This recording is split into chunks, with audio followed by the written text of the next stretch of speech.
homie. They use cheat codes, but we don't cheat though. No cliff notes, homie, we don't need those.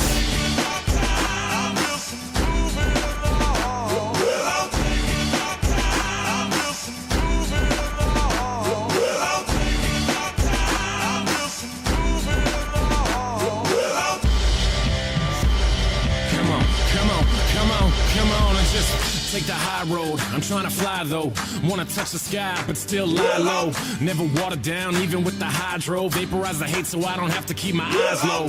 Hit Oslo, get it in Norway. Cleanse palates with the callous man sorbet. Doorways open up, yup, more cake. Soon enough the sweet turns sour, more court dates. We burn it down though, and just live it up. It sucks ass when they ask about a living trust. I don't have one, cause I don't have shit. And when I do, I'm probably gonna just stash it. It takes time for the interest to make sense. It makes sense for the linguist to invest. I've been blessed with a brain and some rhythm. Those hairs too square on the tortoise.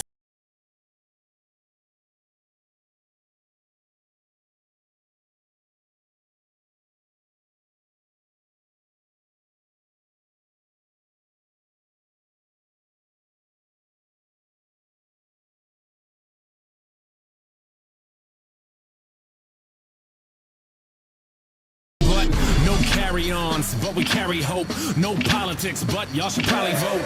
Don't involve me, I live for the stereo. Right side, left side, middle path, adios. No label when you living independent. Rent is too damn high for my pension. Like the lottery, the way it just rubs off. Opposite of Jimmy McMillan, I take the gloves off. And take some cheap shots, fighting for the beatbox. I'm throwing down harder than the dude who beat Brock. I'm more able though, but still murderous. On the beat. Hello, everybody. Welcome back to the Khuckcast. I am your host, Mrs. KHuck. Hello, everybody. Welcome in. Happy Friday. All of the things. Hello, hello, hello. Hope everybody is doing good. And thank you, Op Block Raiders. Thank you, thank you. Appreciate you. Thank you, thank you. How's it going, everybody? What's happening? What's happening? I am very excited for this. This is going to be a lot of fun. Obviously, Fauci has been here before, but this is his first time in the hot seat, and this is going to be interesting, so we'll see. But before we get officially started here, give me 1 second. I have to do something that's going to drive me nuts. I'm going to see about fixing the Discord thingy, because it was acting up the other night, and I got rid of it because it was bugging the heck out of me. So, hold on. Let me see if I can fix that. Real quick, chat.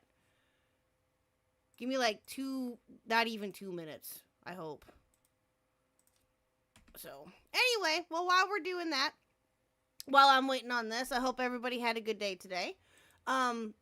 Just a reminder that this is the last stream for the week. I will be back sometime next week, hopefully. Well, I will be back sometime next week. I just don't know when. Exactly. That's the thing, is that I don't have a plan for streams for next week except for one, and that's going to be with King Sly. King Sly is a for sure one, but as for other streams, I'm not sure. So, but yeah, we'll see how it goes. But yeah, I appreciate everybody being here today, and yeah, so there you go. All right, let me see if I can do this. Give me 1 second here.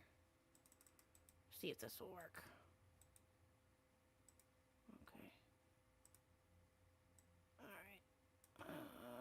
Aha! It did work. Yay. Okay, cool. Okay, awesome.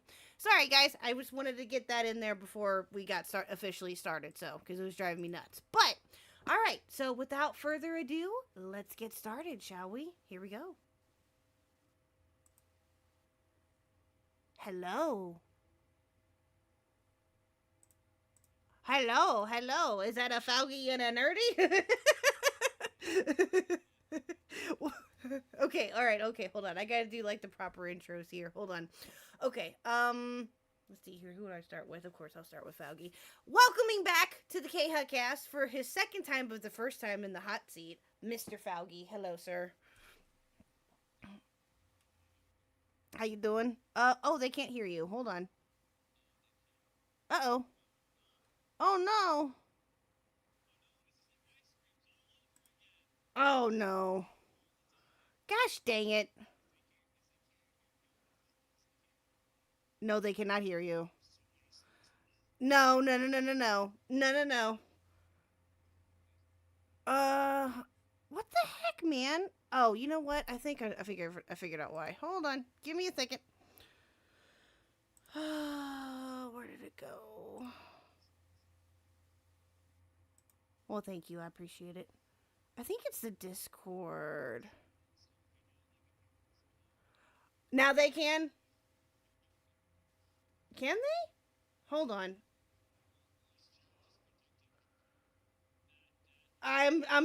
No, they cannot. They cannot hear you. They're predicting how you are. uh, no. Oh, shoot. You know what? I don't know what happened. Get it right. Don't say that. Oh, hold on. Very, but quiet. There we go. Okay, can you guys hear him now? Hello. Can you guys hear me? Hello. Hi. Okay, yay. Okay, they can hear you now. Okay, great. OBS, fuck you, OBS. Fuck you. Yeah, it does that sometimes. Fuck you, OBS. Anyway, okay, we're gonna start all OBS be over porky. again. My bad. It's all OBS good. is It's all being good. An asshole. Anyway, welcoming back to the KHuckcast for the second time. This time as a subject, my subject in the hot seat, Mr. Faugy. Hi, Faugy. Hello, everybody. Well, hello. Hi. And of Hi. course, we have the Nerdithan of the Jonathan, Nerdy John. Hello, sir. Hello, audience. Oh my gosh. Well, and you know that you're responsible for me knowing about him, right? Just putting that out there. Yeah, well, we can ultimately say British Runner is responsible for this because he is the reason why I know about Faugy. I'm about to say, yeah, Oh. British is a good friend of the show. Oh, gotcha. Okay, yeah. so it's 3 degrees of Faugy. It is 3 degrees. Okay. Chat. I'm gonna do a little digress real quick. So for some reason, fucking Discord changed their alert notifications, and it sounds like a fucking little spring, and my brain hurts. So I need to fucking turn that off on my end real quick. There we go. Fix that. Oh yeah, the new update fucking changed the noise of the bring. Oh, it sounds terrible. For calls? Just in general, you get a message notification. It's like fucking terrible. Are you It's serious? I hilarious. usually keep my notifications like on silent. Oh, you'll hear like a weird little bring. I don't, because I also mod for Diesel, so I can't. Yeah, fair. You see, fair. you have responsibilities. I don't. I do, unfortunately. No, that's fair. Okay, yeah, I get that. Yeah, we'll get into all that. We'll get into how you met Diesel and hi British Runner. Yes, British lore, Yes. all the British lore. Yes, The British lore. So, but anyway, sir, how are you? Have you been? You just got done with your stream. How much is your brain hurt right now? Okay. I said this on my stream last. I said this on my stream. I said this kind of in the pre-stream with Nerdy just now. Like, Kumo, get the fuck off the internet. Don't do this anymore. Fucking get a trade. Like, electricians, HVAC, metal welding, whatever gets you out of your house, because this ain't it for you, bro. Like, it's bad. This ain't it. Yeah.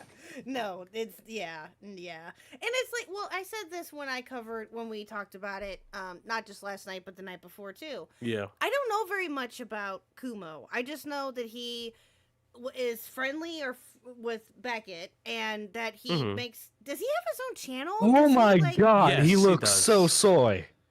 Yeah, no, he has his own channel, Kumo Commentary. From what I understand, from what some people have told me, he's been in the art CC for a little bit now. I know he's like in his early 20s, if not just 20.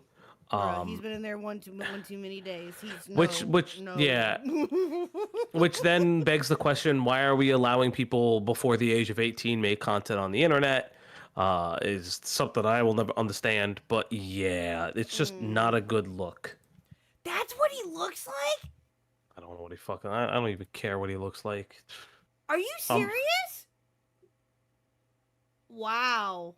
Oh, okay. Foggy, have you seen this? Nerdy just sent it to me. Have you seen this? No, I have. I don't really. Oh, I didn't really. I don't know what he looks No, like. wait. That's not what he looks like. It's just someone he's reacting to that also soy. Oh. Oh, Okay. But okay. like, this is what I'm seeing on the screen. I'm just like, what the fuck? Yeah, no, he's like a Oh. weirdo. He's like a weirdo. Gotcha. But yeah. Oh, well, still, but from what I know of him and what I've seen so far, oh, Jesus Christ. It's a hot mess. It's a hot mess. But yeah, anyway, but no, I hope that your stream went well and that your brain didn't rot too much. Or if it did, I hope that we can, help heal it and we can make this fun. You know what? I want to before we get off of this point, I want to shout out Crash, who correctly named this drama years from now. It will be called Cum Jar, which is the Kumo Jar Yaoi ship name. That is maybe one of the funniest things I've ever read in my entire life. Oh my god. It's so fucking funny. So fucking funny. No. Crash. Oh my god, Crash. No. Yeah. I told Crash if they constantly keep making like fucking things like that, they're getting a wrench sooner rather than later. Yeah. He's in Xylee's chat a lot, and he got a wrench for his trollness too. I appreciate the trollness. I said the same thing. Like I will support I will support the trolls the best way I can as long as they don't hurt me. Yes, true. Very, very true. No, I hear you. I'm with you there. But no, Crash is cool. Yeah, from I've mostly seen him in like I said in Xylee's chat, but exactly. He's a supportive troll. Exactly. Yes. Exactly. That's Supportive troll. So I've been, again, I know that most of the people in this chat know who you are, good sir. But for those who do not know and watch this later, do you want to give like a brief intro as to who you are? Yeah. So that way they can find you and all that. Yeah, of course. So my name is I go by Falgi EXE. I help run the channel known as the Op Block. It's a bunch of us who got together. We are FPS Diesel's mods. We're the mod team, and we just wanted to start covering topics that we found interesting. We kind of did it as a joke. Our first ever stream was a Diesel Op stream, which we didn't even talk about him at all. That was part of the joke. Oh, that's funny. That was part of the joke. It's just the thumbnail was hilarious. So we did that, and I mean, it's kind of spawned into our own like lovely community kind of thing where we're just having a lot of fun, just having fun, covering topics that other people are covering, or even topics that we don't cover. So it's like really, really fun. No, that's awesome. Oh, cool anime girls for 5. Thank you. Do you want to read this? You can read the super chats if you want. Oh, fuck me. But Falgi, you always tell us we hurt you. How can we not hurt you? It's why you keep us in the basement and beat us. So my chat, for some fucking reason, thinks I burned down orphanages. And at this point, yeah, I don't like kids. Not my thing. Other people's kids, perfectly fine. I don't. That's fair. Kids are. I personally. I don't like kids personally. If they were my own. So yeah, other people's kids, perfectly fine, because I can give them back. I can give them a shit ton of sugar and give them back. Very true. Oh, that's very, evil. very true. Well, no, and that you bring up a good point with that though. I hear you. Got another one. Q for $2. Thank you, cool anime girls. By the way, go ahead. Falgi sounds a little pitchy tonight, so this is another fucking running gag. Because Westside Tyler is also a friend of the show. Actually. Some of our mods actually are some of his mods, which is really funny. Oh, nice. Very, very funny. And it's he fucking comes in, calls me pitchy, and then fucking bounces, that asshole. Yeah, he's a good. Tyler's a good dude, though. Is it because of your singing? Is that why he calls you? Okay, that? so there's like a thing. There's a thing. Tyler is what I would consider a theater nerd. I am not a theater nerd. I was an opera singer a long time ago in a galaxy far, far away. And I find musical theater nerds to be insufferable. And I love them very dearly, but they are fucking insufferable. And so that is our little thing. Do. I am not soy. We are not asking anybody to address the soy allegations. We aren't doing this. Are we not addressing them because they're false, or because you're worried about the narrative that will be spun if you do address them? Okay, Beckett did this to me, right? Beckett called me soy. He's like, I like Fauci. He's soy, but I like him. I was like, God damn it. I'm just like, How are listen, you soy? I say this. I think what it is like I do come hard down on people. I think that's always been my thing. I think that was one of the reasons why I wanted to start streaming was it was fun. But B, I'm not really afraid to speak my mind on certain things because, hey, fun facts, I work in, this is perfectly fine. I say this all the time. I work in mental health. It's what I do in my day to day. So, for better or for worse, I understand how people work and the inner workings of them. And I don't mind calling shit what it is. So it is like really funny. Yeah. I gotcha. Yeah. No. Well, I don't agree, but okay. Oh, it's fine. It's a running gag. It's a running fucking gag. I gotcha. I come hard, Fauci. Thank you, Q. Yeah, exactly. That's gonna get clipped. You would know, wouldn't you? Oh my! Oh my god, these fuckers! They do this to me all the time.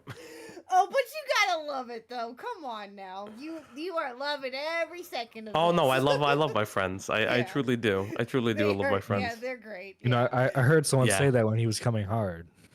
Mm. Bruh. Oh God. Anyway, but no, what was I gonna say? But no, I really do appreciate you. Now, how I heard of you, initially was obviously through Nerdy because of the podcast that you both started with British Runner too. Yeah. But The podcast that I can never get around to recording because I'll set up dates to record it and then I fucking sleep through it. Yeah. What happened to taking all the Zyn that you were gonna take? You were gonna fucking hype yourself up and give yourself nicotine poisoning. I took too much Zyn. That was the problem. God damn it! Stop giving yourself nicotine poisoning. wait, hold on, what? This is the. Wait, hold on, Nerdy. What are you doing? So What are you doing? so this is me like 9 p.m. I'm thinking, okay, I got recorded at 12. I'll take a quick power nap and I'll set an alarm. Mm-hmm. The alarm did not go off. And how long ago? Very disappointed. So, oh, that's funny. No, we had the same issue though too, Nerdy, because everything was just we were just crazy busy. And Fauci, I don't know if you know this or not. I'm sure he's mentioned it, but him and I I hope we still have this, a podcast on Still Connected. Called the Nerd and the Huck, and him and I both have just been so busy with everything and just life in general. We haven't had a chance to record nothing either. It's been I understand. Well, let me ask you this: you've been in Diesel's community for about how long now, roughly? I want to say. Oh, that's a really good question. I want to say it's coming up on a year now. Okay. Yeah, so I first entered Diesel's community through one of my mutual co-hosts and my partner, Cloudy. She would always tell me about Diesel, about drama stuff, and I felt like I found it all really interesting, but I was never really a part of it, just because that wasn't really what I used Twitter for back in the day, or like ever. Was to follow all that stuff. Like I would watch like the random so odd like video on certain things and like certain dramas that were like happening, but it was always like the big stuff. It was never like the little shitters kind of things that like honestly are so much funnier. I probably if I wasn't in Diesel's community, I would find the Mr. Beast shit so much more entertaining. But now knowing like all the players and all the things about it, it's like fucking obnoxious to me. And so I joined Diesel's community. Eventually became a mod through happenstance. And then I don't know why that man trusts me. And then and then we started streaming in July, like the last week of July, and I've never really looked back. Oh wow! Oh wow! So, Mhm. so you started earlier this year, like right at the beginning of the year. Oh, okay. I see. No, actually I started July, I think July 15th with our first stream actually, and it was the Oh most wow. scuff audio ever. I fucking hid that stream. Uh-huh. It- Yeah. Yeah. I hear you. Yeah. I fucking, Oh my I God. fucking, I fucking used to use my headset fucking microphone because I was like a joke. But then we all started having fun, and I was like, "Fuck, this isn't a joke anymore. Maybe I should get better equipment." Shoot, I actually have to put effort into this now. Exactly. Yeah, That's, I had that's to. where I was at too. Yeah, I hear you. Because listen, it's a running joke here, as you guys figured out in the beginning. Nerdy knows. It's a running joke here on the KHuckcast channel that it's not a KHuck or KHuck stream without some type of issue, an audio issue, whatever it may be. Yeah, So I mean, understand. somehow I fucked up our TTS, and I still don't know how the fuck I fix it. So I've just Oh, been running no. like it doesn't exist. Oh uh, no. I'm like Yeah, really that was- sad.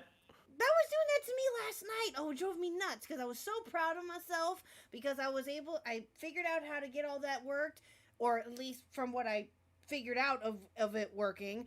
And then it was acting up last night, and I had to get rid of it. I was so mad. Mhm. I was so mad. Yeah. I was so proud of Yeah. myself because I'm like, I figured it out, and then it fucked up. It happens. It happens. Oh yeah, I know. I've been in the community now for, oh gosh, it's been 2 years now almost. Mhm. So have you been around for when did you start getting in, or I should say start watching commentary, I guess? Like, who was the Ye- first creator that you watched, do you know? Oh, I could tell you. Okay, so I always say this very famously. I essentially left what people would call the commentary community, even though I didn't really care for it. Like it was what it was at the time. Around the old Drama Alert Basherverse controversies. I remember when Keemstar one of the many quits of Drama Alert, and then like it was at the time that he like wanted Scarce to take over the channel. And I was like, I'm not really fucking into this, because even at the time I was like, the Basherverse shit is like kind of like interesting, but at the same time like this something ain't right here. And so then I kind of just I just bounced around. You keep up with certain things, you watch certain streams, things like that. And that was pretty much it. And then I kind of rejoined with Diesel's community. I actually looked at my phone for a second. I joined Diesel's community November 8th of 2023, and I probably didn't really catch like a Diesel stream till like later in the early part of 2024. Or was it that you So- were more interested in like his edited content at the time? No, my girlfriend told me that she liked him, and so I started to understand who Diesel was. Oh, that was gonna I'll be be my next very question. honest. That I'll was be gonna be my next question. I was gonna say, how did you find Diesel? But there you go. Yeah, no, my girlfriend told me that Diesel. Listen, he's funny. All these things. Like I would watch Diesel stuff later. That's what would happen. But like, I listen. How do I say this? She was I like. right. I guess I like the people I date, and I try to get into the things they like too. Yes. And then it just happened to work that I very Aw, much that's like sweet. Diesel, and he's become like a really good. I would Yeah, hopefully say Diesel's I would cool. hopefully say friend. He may not say that, which is okay. I'll make it there one day. Online associate. Online associate. go. There you go. Yeah. Yeah. But no, it's been fun. I mean, I've met him in person. Oh, you Oh, have. that's cool. Oh, cool. That's neat. Yeah, we all so there was a convention. Yeah, I'm thirstier for Diesel than, God, wasn't Cloudy VidCon, is. was it? That's true. No. Oh, I do actually want to go to like a VidCon or a TwitchCon one of these days, but as a creator, but that's a different story for a different day. No, so Diesel was at like a anime convention here near where I live. and he was selling his coffee, and so we met him. Very nice guy, very sweet. It's funny because everyone says he's like the nice guy in commentary. Very much is when you meet him in person. But like, if you heard that Chud stream where he fucking played that jar clip, that motherfucker had a shit-eating grin like I did, and I was like dying. I was he knew what he was doing. dying. Oh yeah, no, 100%. Listen, sometimes the gay op is fun. The gay op is real. Mhm. Yeah, that's true. No, You know, we that always hear clip about the was gay fucking op. What about the hilarious. straight op or the bi op? Listen, if it's That's a good gay, it could question. still be bi. If it's gay, it could still be True. bi. It's okay. True. Mm. That's true. That's very true. And nobody likes a straight op because let's be real. Kumo tried to pull that shit and he fell in love with his source. So who the fuck knows? Right? Oh my god, that's The insane. sounds like a fucking Dude. jilted X in that call. It I have does. I know. I know. Like holy I shit, know. man. I When I missed the recording last night, I figured fuck it, just make a video on the newest leak. Like I had earlier that day done like a live reaction to the Yeah. call.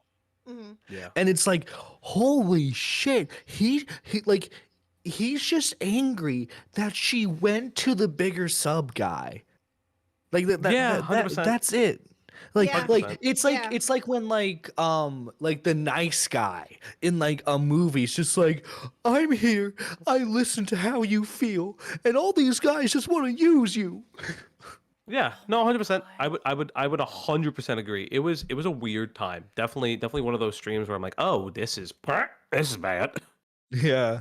No, it was no. I agree. No, you know what he reminds me of, and this is the best description that I can come up with. He reminds me, and I've mentioned him. I've mentioned this man before. I've mentioned his name, but he reminds me of a guy that I got quote unquote Don't say involved used to date. with. No, I didn't no. date him. No, I didn't date him. Listen, weird. it's okay. We had I like could- a situationship, I guess you Yeah. could say, or something. I don't Oh, know. as the But- kids call them now. Yeah, sure. We'll go with that. That's the best description that I can come up with because I didn't Yeah, I all didn't have good. sex with him. I didn't do anything like that. We just liked each other and that was it. Mhm. No, Crash, we was not. No, God, no. I would not. No. No. Not after with what I found out. But anyway, he very much resembles a lot of like what Kumo did in that call. Extremely needy, very Yeah. like I can protect you. I can look out for you. I can help you. That's pretty much what Yeah. this guy did. But the 100%. nickname for him that I have, or the nickname that we have for him, and Mr. Huck is gonna kill me when I bring him up, is Oh, "You're no. my Bella guy." That's his name. Oh That's- no, don't no. Uh-huh. Oh my Uh-huh. god. It's exactly what you think. That's yes. so yes. bad. That is that is so terrible. Yep. I Yep. That's I all felt I will my- say. That's his name. That's it. I felt my hair stand up on end. That's so bad. Oh. And you know what's even worse? Is that he was older than me. No. That's he so was weird. No. he was 7 or 8 years older than me. I met him Oh my when I god. was I met him when I was 22, getting ready to turn 23, and he was 29, 30 at least. Yeah. Maybe 31 actually. Yeah. Mhm. Uh-huh. That's He was special. some- I'm KHuck, so no. sorry. KHuck, no. Yeah, I can't make that up. I can't make it up. I Yeah, am so Mr. sorry for your loss. Well, it wasn't. Listen. I upgraded, okay, and have been with him now for 14 years. So Oh, yeah, well, very cool. Very cool. I'm good. So Mhm, yeah, mhm, I'm good. He drives me nuts, but I love him anyway. So okay, so we figured out how you got into Diesel's community was through Miss Mhm. Cloudy, obviously. Yep. So how long Oh Jesus! Hi, Andy Pants Gaming. Hi. Oh, I don't know what but- I joined in on, but I'm assuming it's godless. Yes, it is. It Absolutely. is. It is. We 100%. are. Yes. We are godless here. Yes. And God I has was, abandoned the stream. I was told to ask you, Faugi, address the simp allegations. This is from Dew of the Mountain earlier. There are many simp allegations. Which ones are we asking about? Are we asking towards Diesel? Diesel, Cloudy. I mean, I feel like if you're a head mod, you're kind of required to be a simp, you know? I wouldn't say that I'm the head mod. I don't take that title because anytime someone is taking that title, that fucking shit blows up in their face. So we're never saying that title ever. Fair. Nobody fucking takes that title. I will. Boy, we never ever will I was take gonna that title. bring that up too. Oh my god, that's funny. No, we don't do that shit. We will never do that shit. Oh, we'll get into that too. But go ahead, address Okay. the simp allegations. Go ahead. I mean, if it's, let's see, if it's for Diesel, I mean, he's my boy. I'm gonna. It's funny to make fun of him with it. I'll be honest. It's very funny to make fun of him for it. Because he very famously, if you know, in his community, he has a "Don't bully me, I'll come" shirt. It's a very funny joke in the community. So we bully him because it's funny. And then if it comes to Cloudy, I mean, I'm in love with her, so that's life. That's just how that works. Yeah. Love of my life there. I can't really control that one. Now, can you say how long you guys have been together for? Are you okay with saying that, or? If she's okay with it, she would be the one that lets me know if that's cool. That's what I would say. I will say that we've known each other for a pretty sizable amount of time now. She's cool with it. Yes.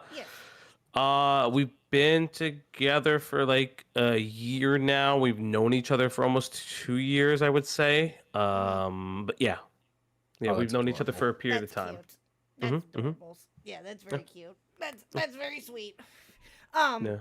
But yeah, no, and obviously she led you to Diesel, obviously, and that's well, see, because how I first got to know you, like I said, was mostly through Nerdy, but you obviously you've been around in the around at least for a little over a year. In the year that you have been around, though, would you say that this has probably been the craziest year for drama ever? Would you or in a very long time at least? So what I would say is this so a lot of people have been saying that, is this the craziest year for drama ever? I would say both ever, yes. in a long time, yeah. I would say yes and no. I think what is happening with drama this year is very unique. You have long-standing, almost like it's very funny. It's almost like you have syndicated television version of drama, like your Mr. Beast kind of thing, where it's constantly being updated over a period of time. And it's being addressed over like a set period of time. And then you have for instance, like a Just a Robot Cinebear drama, where it's almost like a small Netflix show with like 3 episodes, where it happens and then it's done. It happens and then it's done. I do think you might get a spin-off here and there. Yes, like we did with this one. We did get like a small second season. The Cinebear drama got an 8-episode run. But I do think that I also think that we had interesting dramas in regards to how things were like brewing behind the scenes for a period of time. The one that always sticks out to me is the I'm Alex stuff. That one had been brewing for a period of time. And I personally know that like behind the scenes he was a really shitty person for a long time before that shit came out. It was just the way the UK treats YouTubers is vastly different than the US. Like if you're of a sizable amount, you are treated as like a quote unquote celebrity over there. And so like it wasn't that he was untouchable, it was that it had to be something massive. Yeah, because with the UK being like a smaller country, right? I feel like the UK YouTubers, at least like the high profile ones, they have a lot more interconnection with each other. Like if they don't know each other directly, they at least know a guy who knows that person, right?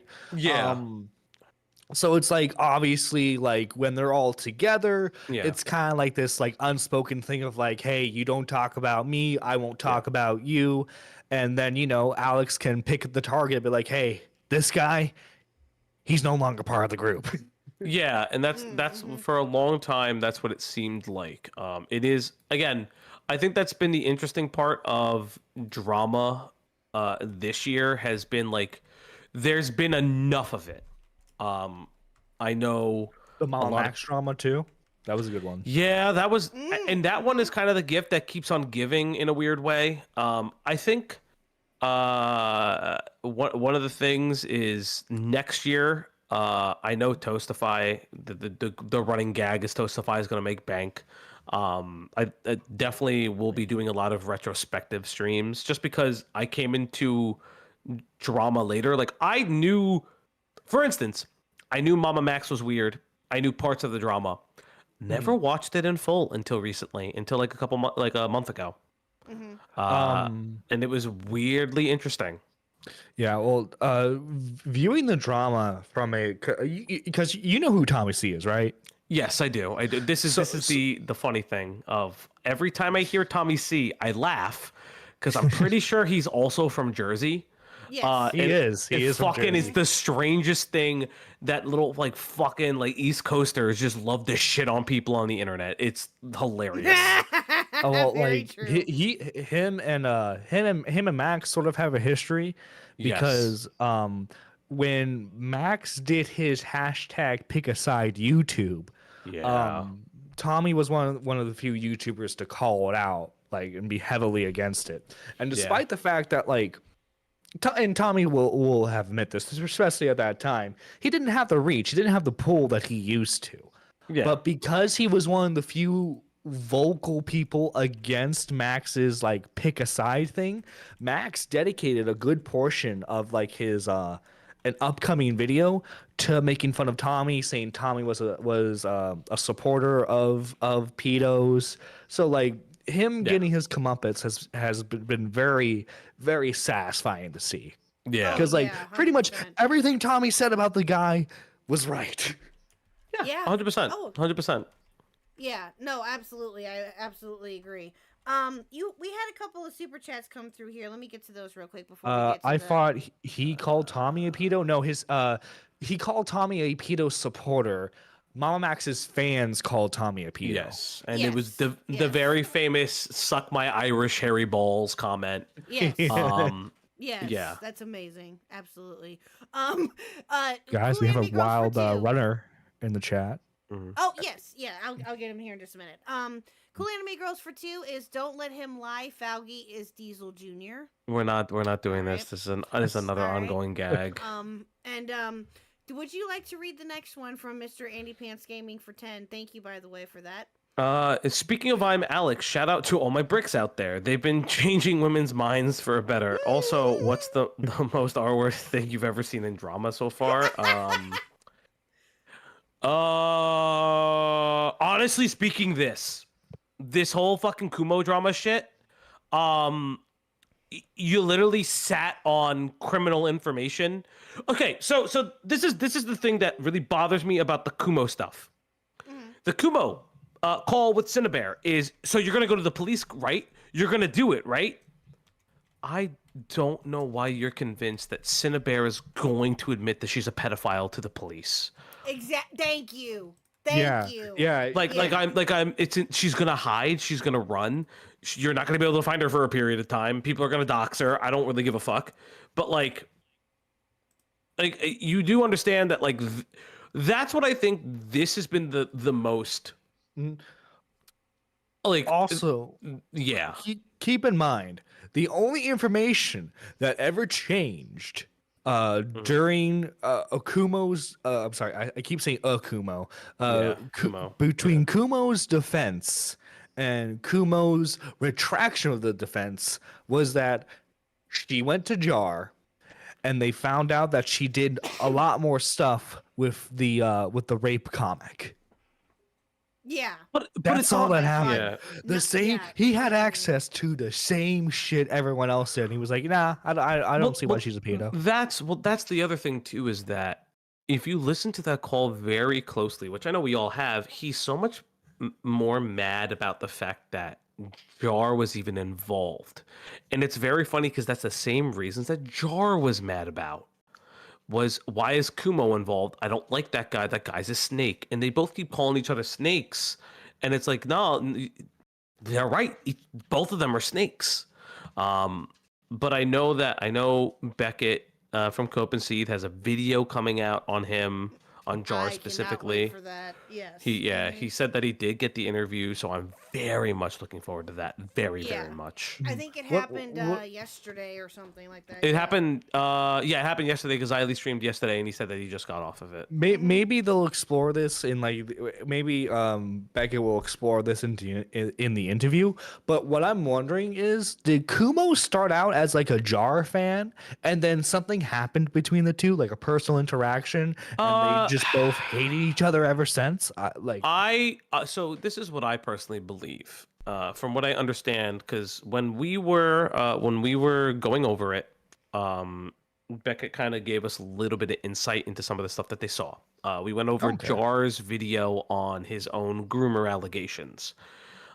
It seems like the ACC likes to do this weird, like, cancel culture shit, but they'll make up evidence, and no one will give a fuck.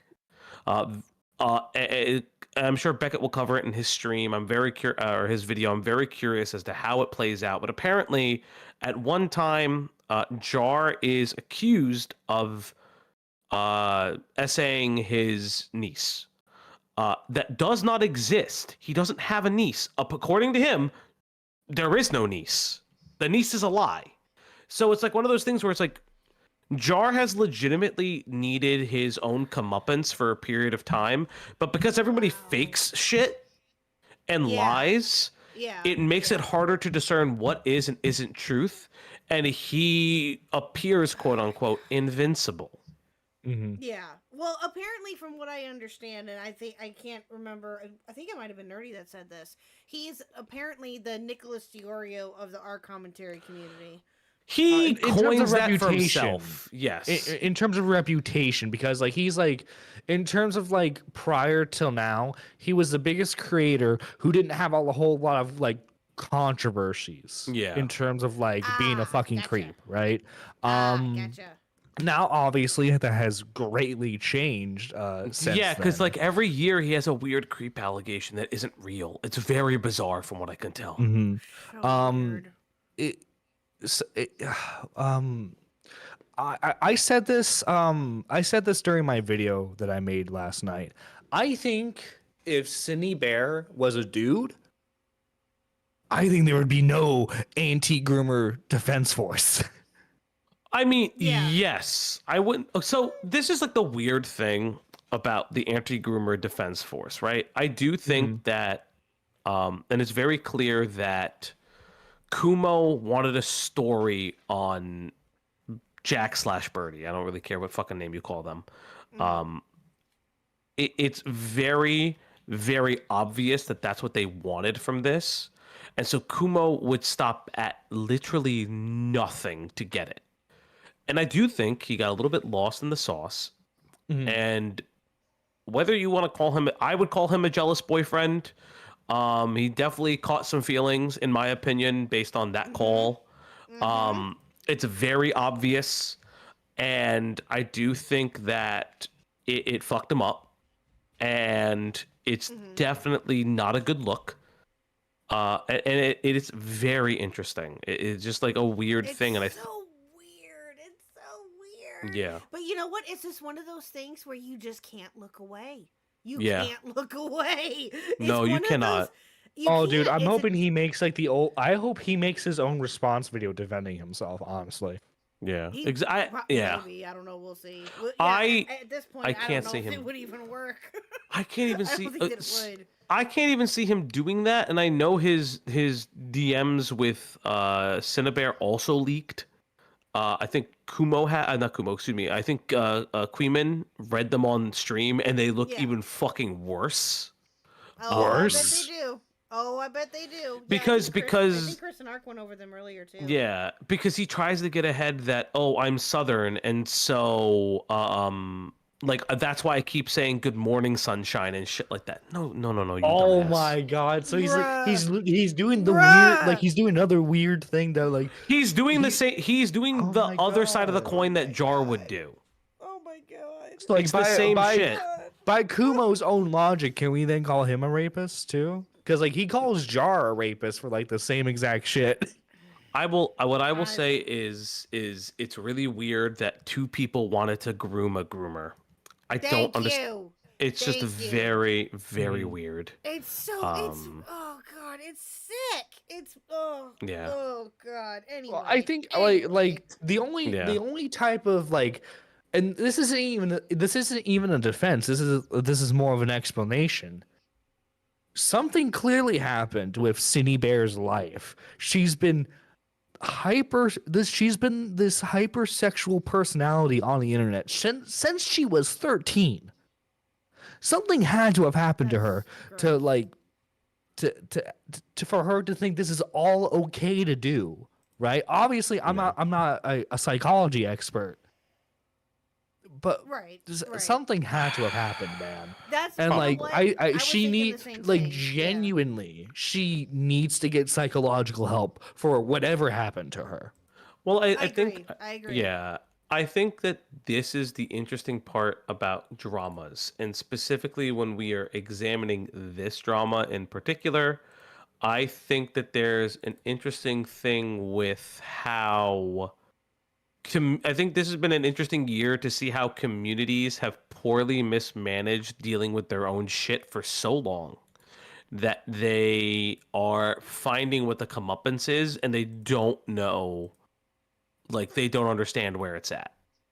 And I think the days of self-policing of these like excess community self-policing themselves is over.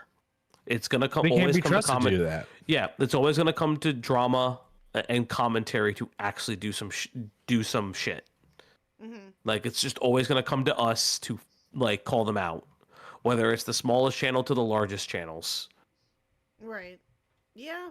Well, here's the thing though, and I'll end it here, and I'll bring in British Runner here in just a minute. With and I've said this before, from the little that I know of the art commentary community itself, Mm. I can't comprehend how any of those people have a platform, have I don't get it. I don't get it. I don't get it at all. I don't. And that's why I've said this before. That's why I give like people like Beckett, Leia something. I think that you might be familiar with her. I'm not sure if Yes, you are or not. yes. Yeah, I am. Yeah. Leia something. Oh gosh, who else has covered? Who's known in commentary anyway for covering the ACC? There's quite a few, but those are the two that I can think of off the top of my Turkey head. Tom right used now. to do it kind of back in the day. Oh, there you go. Okay, and Turkey Tom too. That's why I give those people like they're brave. I've said that before to Leia too. Is that I can't even begin to imagine how that I can't. No. Yeah, I give exactly. them all the credit in the world for it, but. Anyway, okay, so should we bring in the British Runner now? He's been waiting patiently. Shall we bring him in, you two? That's fine. Dougie, it's Of up to you. course. Yeah, of course. All right, here we go. British Hello. Runner. Hey. What's up, bud? Hi. Holy shit! All three of us are in a call for once. Oh, yeah, for once. It Almost like that's how it happened almost on should my have been. stream. It's It almost happened like on that's my how it should stream, be. dang it. Yeah. Well, good to Lord. see you again, sir. How are you? I'm doing all right, thanks. How is everyone doing? You know, We just are chilling. Yeah, we're just sitting here talking, just having we're just, again, like I told you to earlier, Faugy, this is just us talking, just getting to know you. That's all. Oh yeah. Nothing too- Oh no, I'm. You see, I'm that's all how good. she tricks you, Falgi. She. Oh yeah, it's just a casual conversation, and then she learns know all what? your deepest, darkest secrets, and then she'll use them against you. Oh, I'm fine. That's with not, it. I think you're self-projecting yourself there, sir. That is Oh no, not I me, fully that admit is that's you. what I do. You just hide it. God damn it. No, I do not. I do not. So anyway, speaking of like our favorite people to make fun of and point and laugh at, British Runner found out about Andy Pants last night. Andy Pants the person or Andy Pants? Because I saw a little bit. Did you not know who Andy Pants was before? Yes, I did. I saw a few things. Okay. I didn't really look into it. Yeah. I will say that I He's know now my new favorite person. I will say I know way too much about that man. Honestly, same at this point. Same. know a lot about him, a lot more than he probably thinks people know about him. I will say this: I am very curious to see what this Actman Gamertron I or know. whatever I'm what this so video is, excited. because I've said this.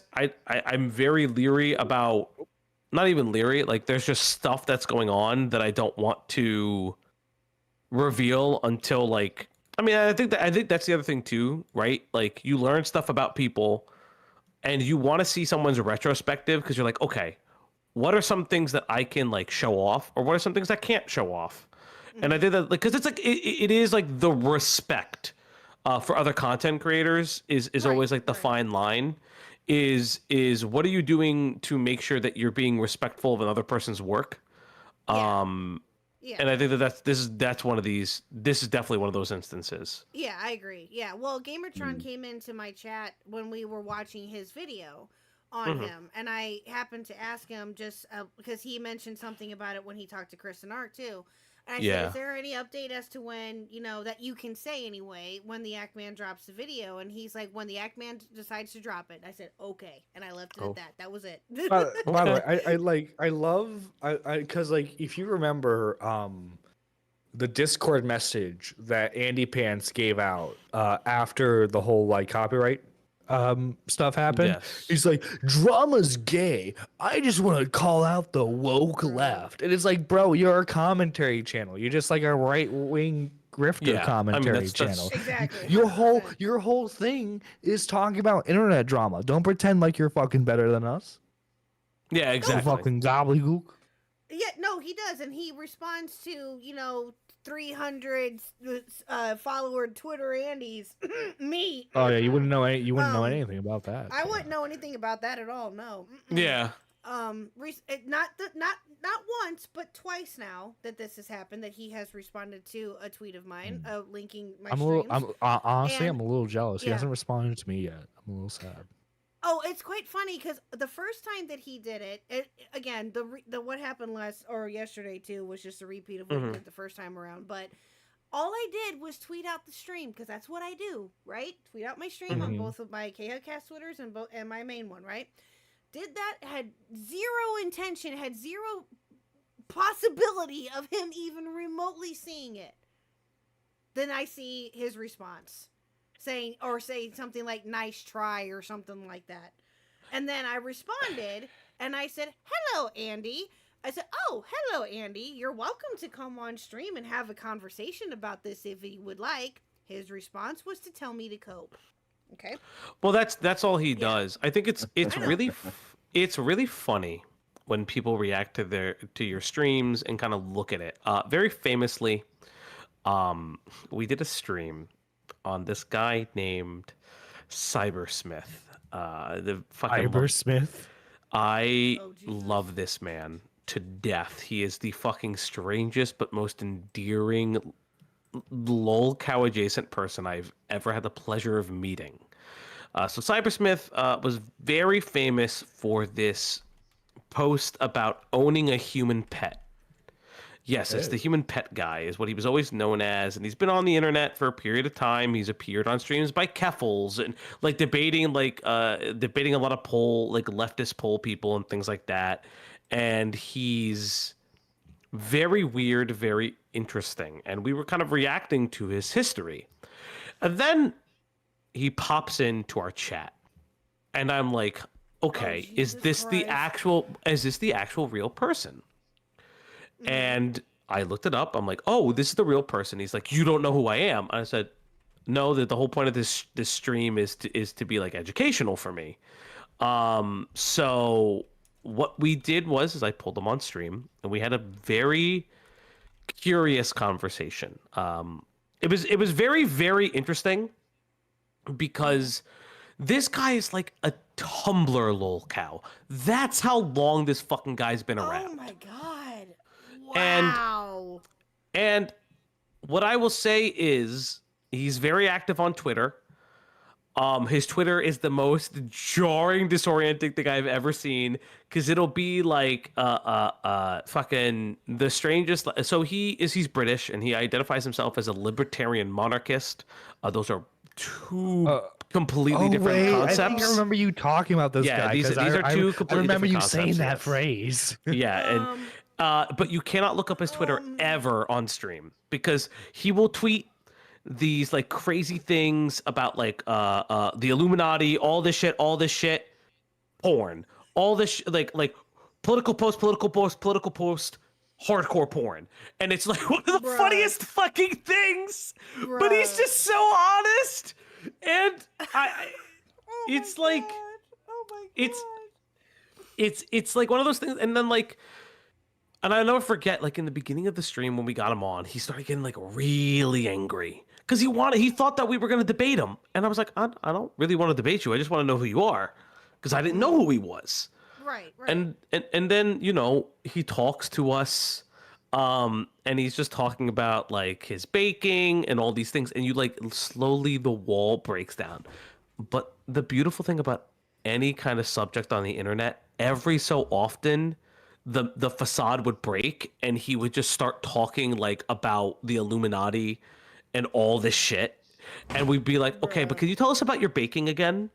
Can you tell us about your poetry again? Let's focus on that, not this crazy ass shit you keep saying. Oh my god. Oh my god. And that's like the That's really incredible. fun part, and it's something that I do like doing personally. I like interviewing people on stream. It's happened a couple times. British, obviously, I interviewed both him and Diesel when the whole Scarlet Reaper thing, when British dropped his video, because I thought it was a really interesting. This When I great video. overslept for it. Yeah, you're fine. You're fine. No, but I did think it was a really interesting thing because it's not very often in the creator space that you get to ask people who were in the drama post-mortem how you feel about it. I feel like that always happens in retrospectives or like long form content. You don't get the chance to see it live very often. So that's a fun time, and I really do enjoy doing that. It's one of the things that I hope to do more of. It just, a lot of these people run away. Right. Yeah. Right. Mm. Well, that's Especially if they're on the how. losing side. Mhm. Well, yeah, that's true. That's true too. But that's why that's part of the reason why I started doing like this interview or these interviews too, to a degree. I wanted to get to know a certain creator depending on who it was, and it just led from there. Sometimes they would be in drama, sometimes they would be a part of a drama, or whatever it may be, or if they would Right. be involved in something really funny. And I'd want to get their perspective on it, whether it was happening like right then and there or whether it was done and over with, and I just wanted to get their retrospect on it. I've done that too. That's why I am open to pretty much talking to pretty much anybody and everybody at this point. I'm not, Right. unless you're a complete and utter asshole and you're evil, then no, I won't touch you with a 10-foot pole. But Then why am I on here? When are we gonna get Dark Viper in here then? Oh my God. I No. would love it. Get him. Would you rather Get him. have Star I would Wars love it. theory? I would love it. I would love it. Star Bring Wars it. it'd probably be so easy to get rage out of. Bro, that'd be hilarious. I'm not gonna lie. But Runs with emotions. well, since you brought it up, Falgi, about like interviewing people, so you've interviewed British Runner, you've interviewed Diesel. Do you have any ideas as to who else you would like to interview at some point in the future? Do you have any ideas for that? We don't yet. We haven't planned like an interview stream in a while because again, the first one was so impromptu. Like the guy fucking bombarded my chat. Lightning in a bottle. Exactly. It was Murray knows about that. Yeah, it was 100% like a lightning in a bottle moment, and I would love to do it. Because again, this is my big thing. I will shit on you all day long, but I will give you all the rope to hang yourself with. If you want to come on and you want to talk and you really want to have a conversation about what was going on. Like I said this. I was talking to my co-host and I was like, I'd love to get Kumo on. Listen, I'm a small stream. You can try to ooh-woo bully me all day. Talk, like actually have a conversation, like because I think that people need to hear you. Whether or not what you're saying makes sense, I mean that's a different story. I mean, for as much as Just a Robot is a fucking weirdo, at least he has the balls to like show his ass on stream. Fair. And embarrass that is himself. fair. And embarrass And himself in the process. and but still, embarrass himself so poorly. And it's just one of those things where it's I think there's a lot that can be done. I hope that we do get the chance to. Again, it just depends on what the timing is. Drama is this weird natured thing where it moves so quickly that when it doesn't stop, you really have to kind of take in stock what is something that you care about or how you mix like fun streams with like very harsh ones. I think that a lot of people burn out very quickly on a lot of the serious topics. I'm not really that way. I mean, like I work in healthcare. I've seen these types of topics for years. So I don't really burn out on it. It's just more like at a certain point, I'm just tired of talking about it a little bit. But yeah, that's pretty much it. Yeah. Well, we have Gara 2.0. I mean, that's fair. What but, the fuck is a Gara 2.0? Gara is he's a content video creator. game commentary guy. And he's also in healthcare too. He's a nurse. Oh, okay, sick. Oh, nice. a nurse. Respect. Gara's Respect. Awesome. You know, you think it wouldn't be a problem, but then he finds out that the person he's taking care of is a PlayStation fanboy, and then he just abandons them. Boy. I'd die laughing if that ever happened. I'm not gonna lie, but no, Gar is cool.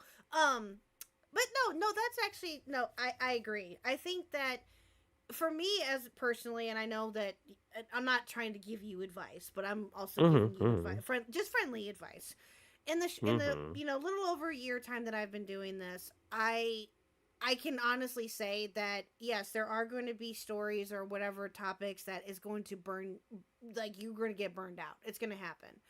But as long as you keep that grind and do what you do and just like my solid advice for you, and this is something that has always worked for me, is to keep this as a side hobby. Right? Oh yeah, 100%. To not look at it. To not See, look at chat. it as a job. As soon as KHuck gets monetized, he starts getting a big head and starts thinking that she can tell other streamers how to run their stuff. Oh yeah, no. This has always been a side hobby. I don't. So you're saying that I've got a big head?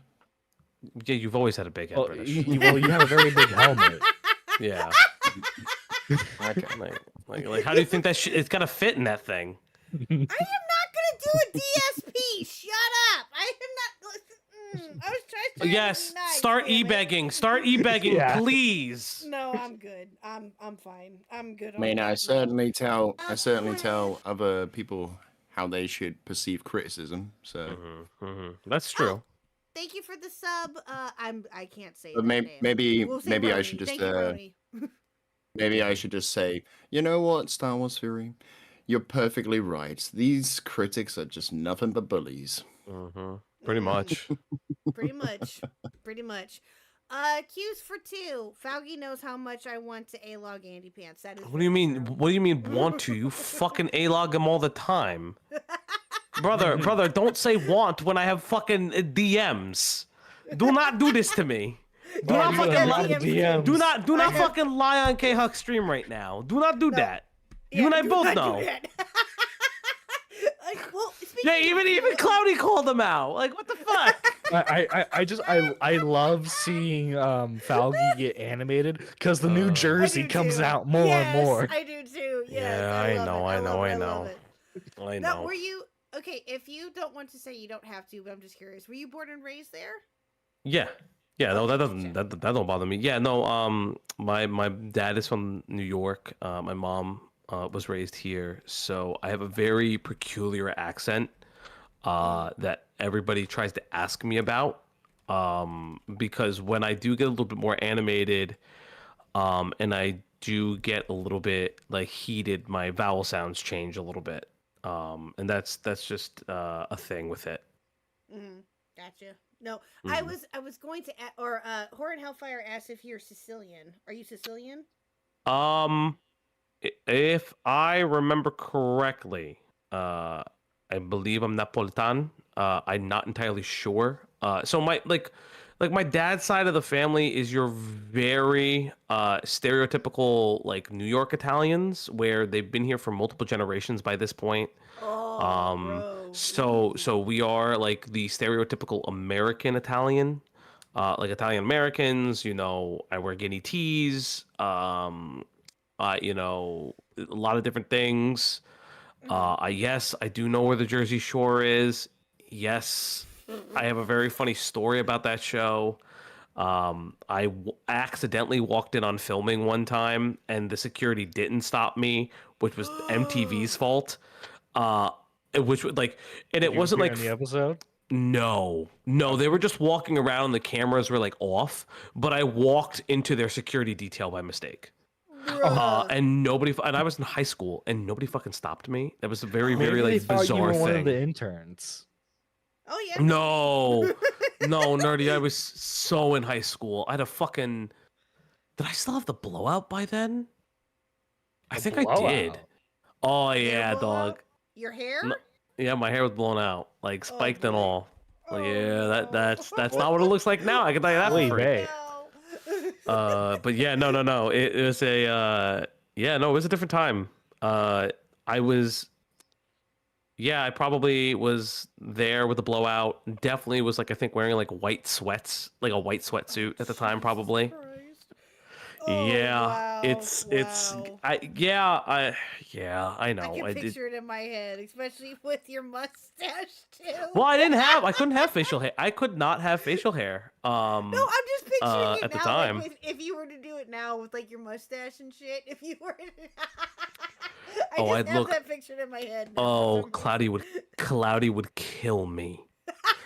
Oh, she'd actually kill me if I did it. I mean, she'd find it funny, but she'd actually kill me if I started That's doing that hilarious. shit. I mean, obviously, at one time, my hair was slicked back in my mid 20s. Oh, No. 100%. My hair was slicked back in Yeah. like my 20s.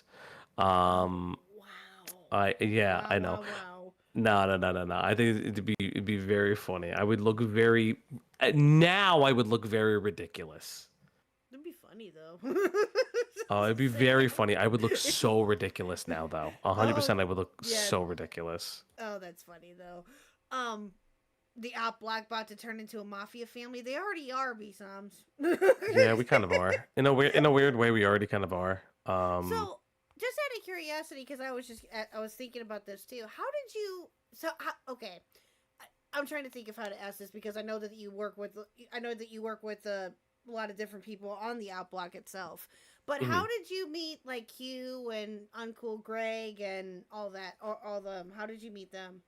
Uh, so we're all mods. And we would just hang out. Not to say that we're very fortunate. Um, in that the community that that Diesel has fostered and that we ourselves have fostered, because we've had, it's a really like funny thing that we have people from like other communities helping us grow our channel, but as well as we've started gaining our own followers and that are agnostic from everybody. And it's you know our communities are very good at self-policing. They follow the rules very fucking well. Mm-hmm. So we were kind of just chilling out, and we just started talking. We all became friends, and we would all just bully Diesel to stream. We still do. I know he's streaming right now. Thank God Yes, for once. he is. Yeah, for once. And yeah, we just became friends, and that's kind of how it's always been. That's cool. No, that's really cool. And you have like and what I like about you too in the short amount of time that I've known of you, I think that you have a very unique community, not just from Diesel's community. That does help. But I think that you've also built your own community in the short amount of time that you've been doing this, and you've actually made, yourself known in a unique way. That's what I like about talking to certain creators, and that's why I'm drawn to them, is because of the uniqueness with them, right?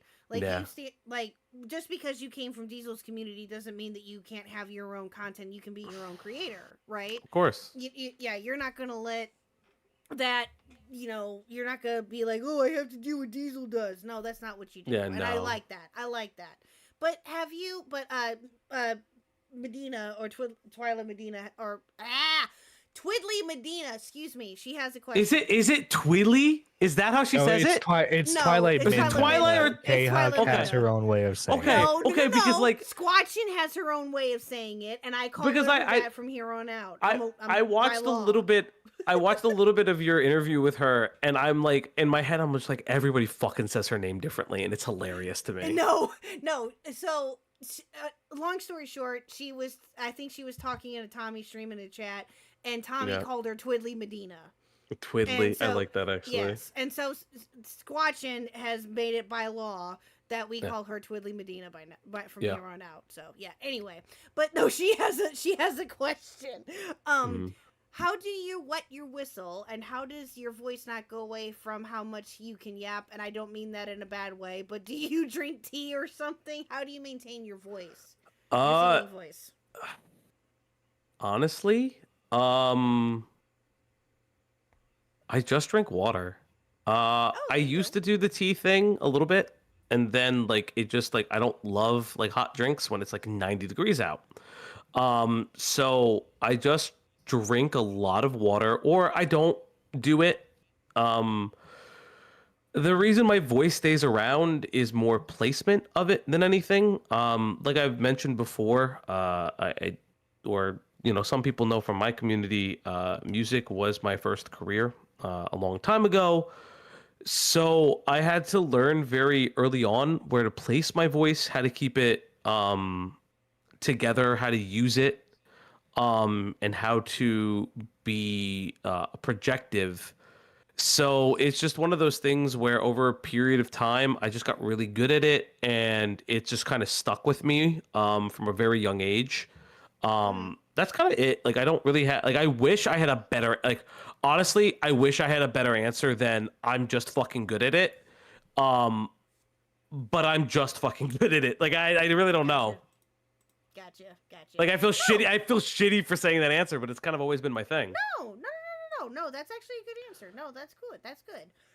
Well, back to Q, for example. I'm calling you out, Q. Calling you out. Yeah. Now, how I first got to know him was way before I even started making content.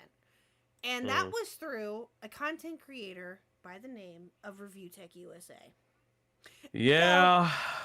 Now, from what I understand, you don't. Well, again, I want to ask you, how much do you know about him? I guess is a better question. So at this point, I basically know as much as the June the King video went over. We actually for Q's birthday, because his birthday passed on one stream, we watched that entire video.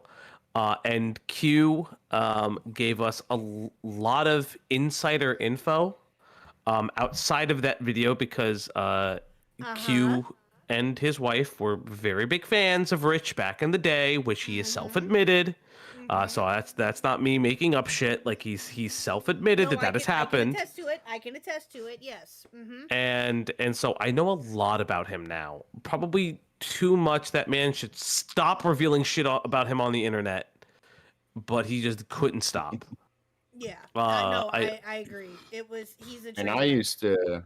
I used to watch a lot of Review Tech USA back in the day. No, same as well.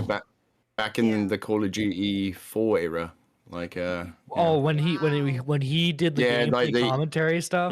yeah, like when he used to do the dating nightmares and all that stuff. I That was remember. brilliant. Oh, I God. love I remember when those. when he first started covering like it wasn't even like internet topics at the time. It was just like he would hear stuff that like news that would relate to gaming in some sort of way, and he would talk about it. Like I remember one of the first videos I saw from him was like there was a cop who went to a kid's house. The kid was holding by kid I mean like 17-year-old. He was holding a Wii remote. The cop thought it was a gun, and the cop shot the kid. I think I know that story. Oh yeah, I remember hearing that story. Yeah, that was Yeah. awful.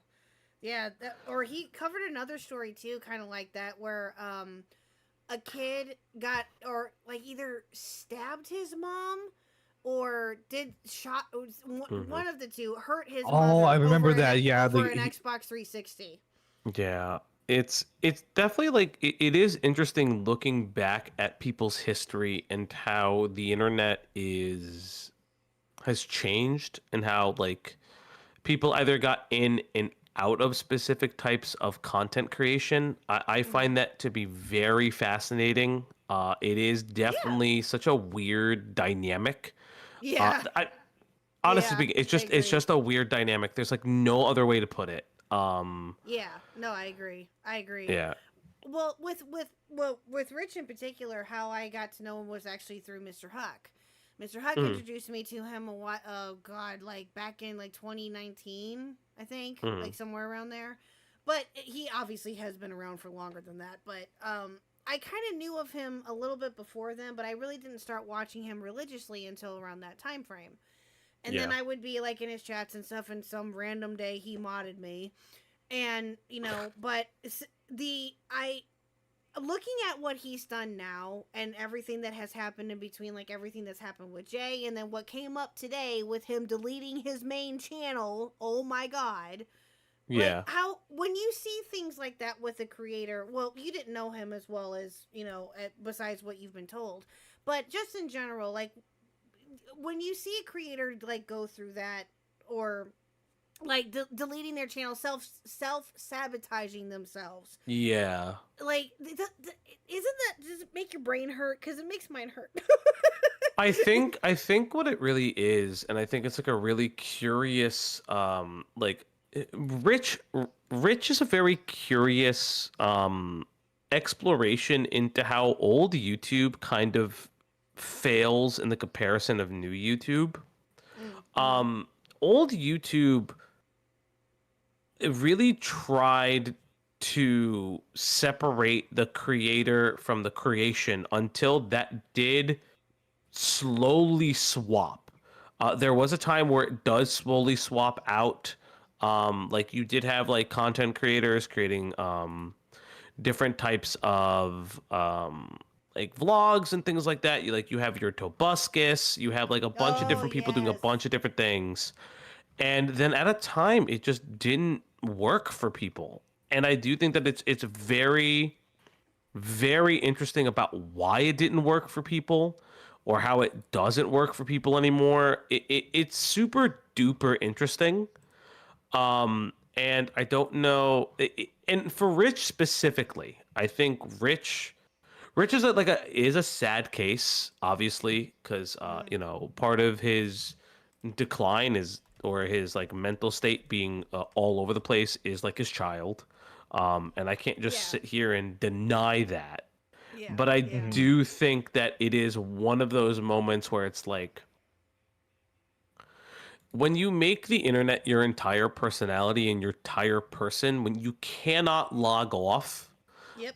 it does break you as a human. And I agree. think, Yeah. and we see that a lot with a lot of people. And I think that happens with a lot of these dramas, is that these people do not log off because this is their personhood, and they won't look back.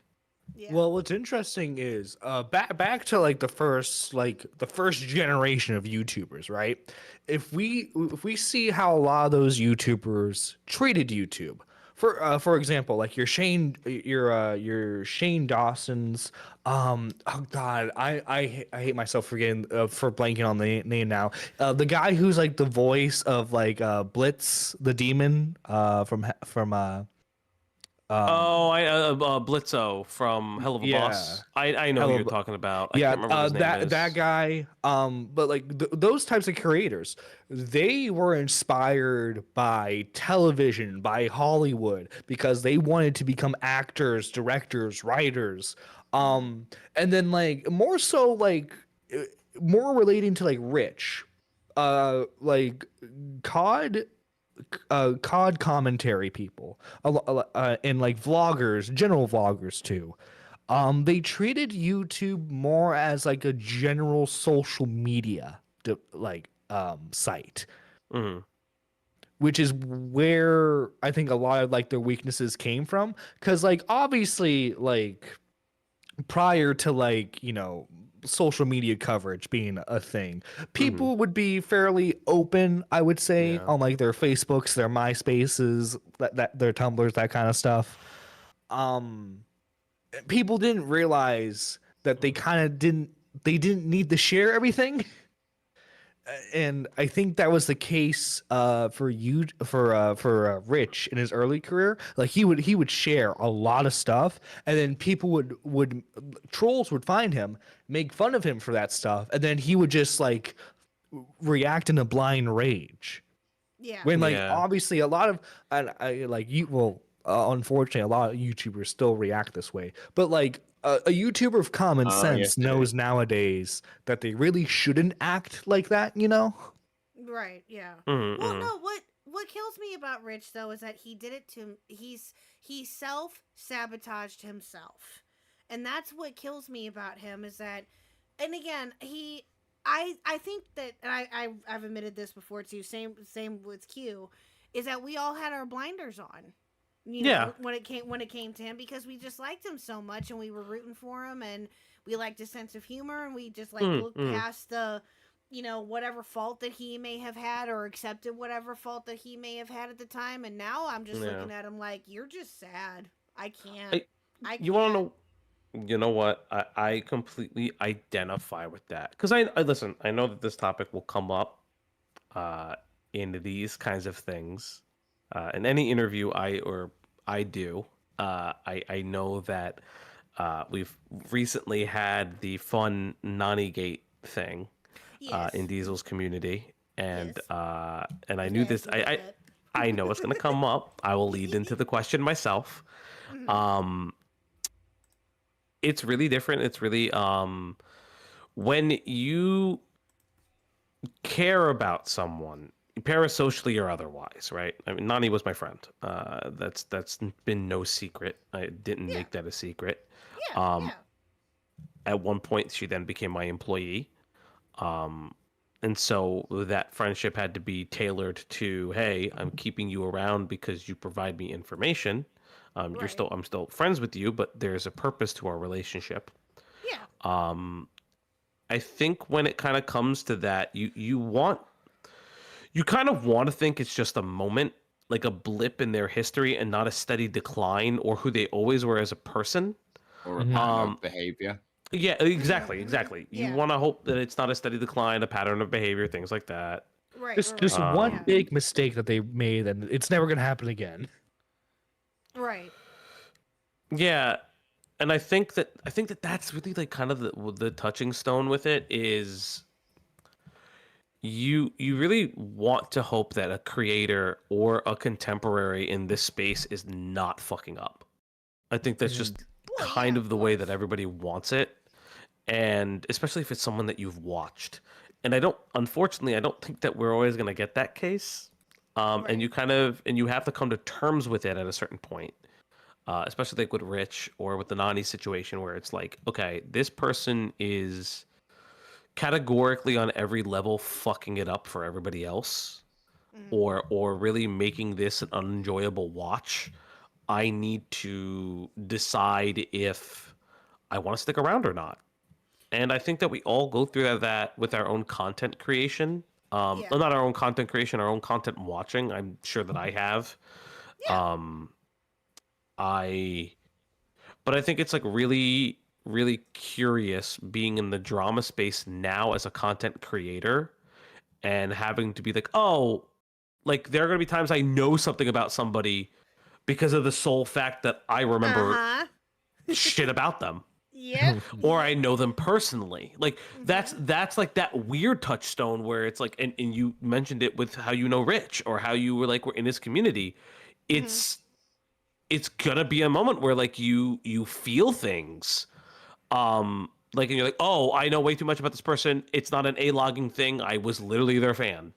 Yeah. And like that's like the funny part. It's like Well, I'm very usually that's how a lot of detractors Yeah.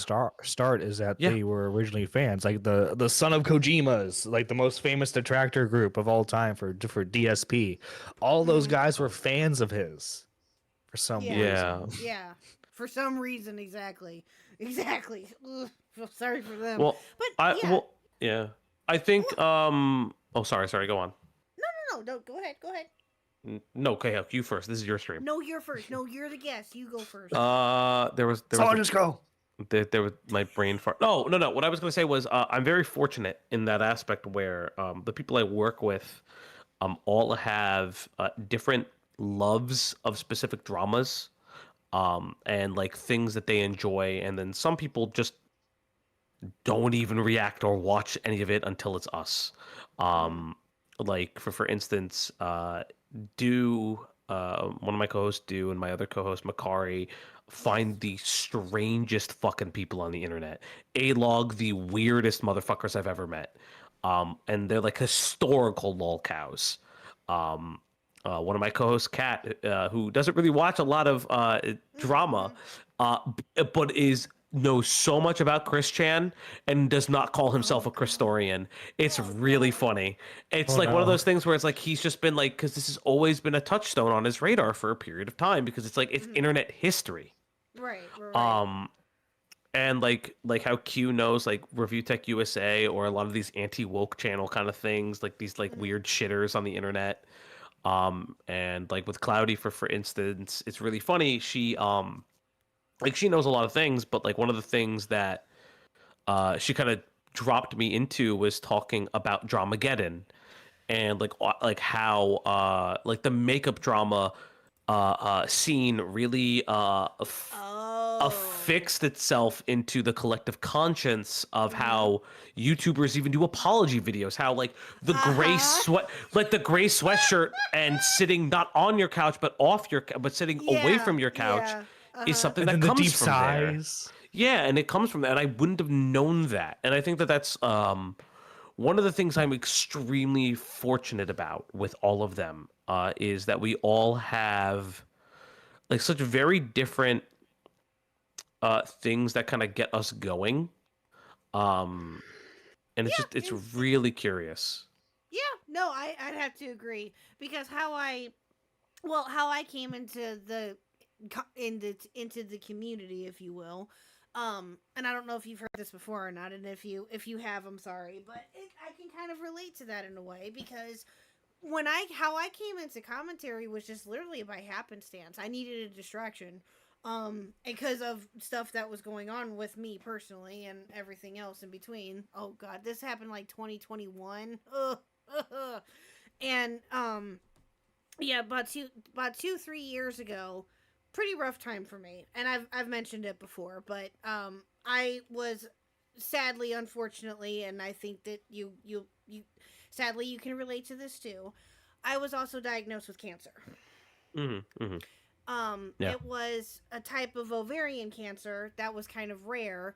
Thankfully, it didn't do anything else, and I was able to maintain it and get it taken care of, and I've been fine ever since. And I hope that you've been okay too. I hope all is good with that too. But yeah, I needed a distraction. That's pretty much what it was, And I turned to the community and I saw the hot mess that they were, and I thought it was hysterical and hilarious, and I would just sit there eating my popcorn, just watching the shit show. Yeah, It's really funny because like that was well, first and foremost, I'm really glad you're okay. Well, it's a fun time having cancer. I will say that for free. I make the joke all the time that it is my responsibility to make fun of cancer. It's nobody else's, and I will Very do it true. all the fucking time. Very true. Very I will true. do it all the fucking time. Yeah, so do I. I do too. And it's I really do too. Yeah. it's really funny because I had watched some, but I will say that when I had cancer, that is when I started getting into live streams a little bit. I was always like a gaming YouTuber kind of person. Yep. I wasn't like coincidentally, I guess it's funny now that I think about it because I always found the people whose opinions or ideas, not just on gaming but on certain other things, I always resonated with, and not like not to my chance of my own. And I think at the time when I had cancer, I think Bloodborne had just come out, I think, or it was a little bit after. And I remember like watching like Bloodborne streams on it. And it's really funny. Cloudy says, and I do think it's really funny. You make the room silent with one cancer joke. It's hilarious. Yep. I will always do it. I will always do it. I think it's super funny. It's so true. Because I did that with my friends. It was like shortly after my diagnosis, and it was before I had the surgeries and stuff. And I can't remember what kind of joke that I made with it, but all of them were just like, what did she just say? It was the funniest fucking thing. And I'm like, guys, come on now. And these are people that I've known for like almost 20 years. I'm like, really? Did you not expect for me to make a joke about it? Come on now. I mean, Do if you not anyone's know earned the me? right to make fun of cancer, it's the person who just survived it. Yeah. Exactly. Well, yeah. it's such an interesting thing, and I think KHuck, you can identify with this, and it's really like it's really curious to explain this to people that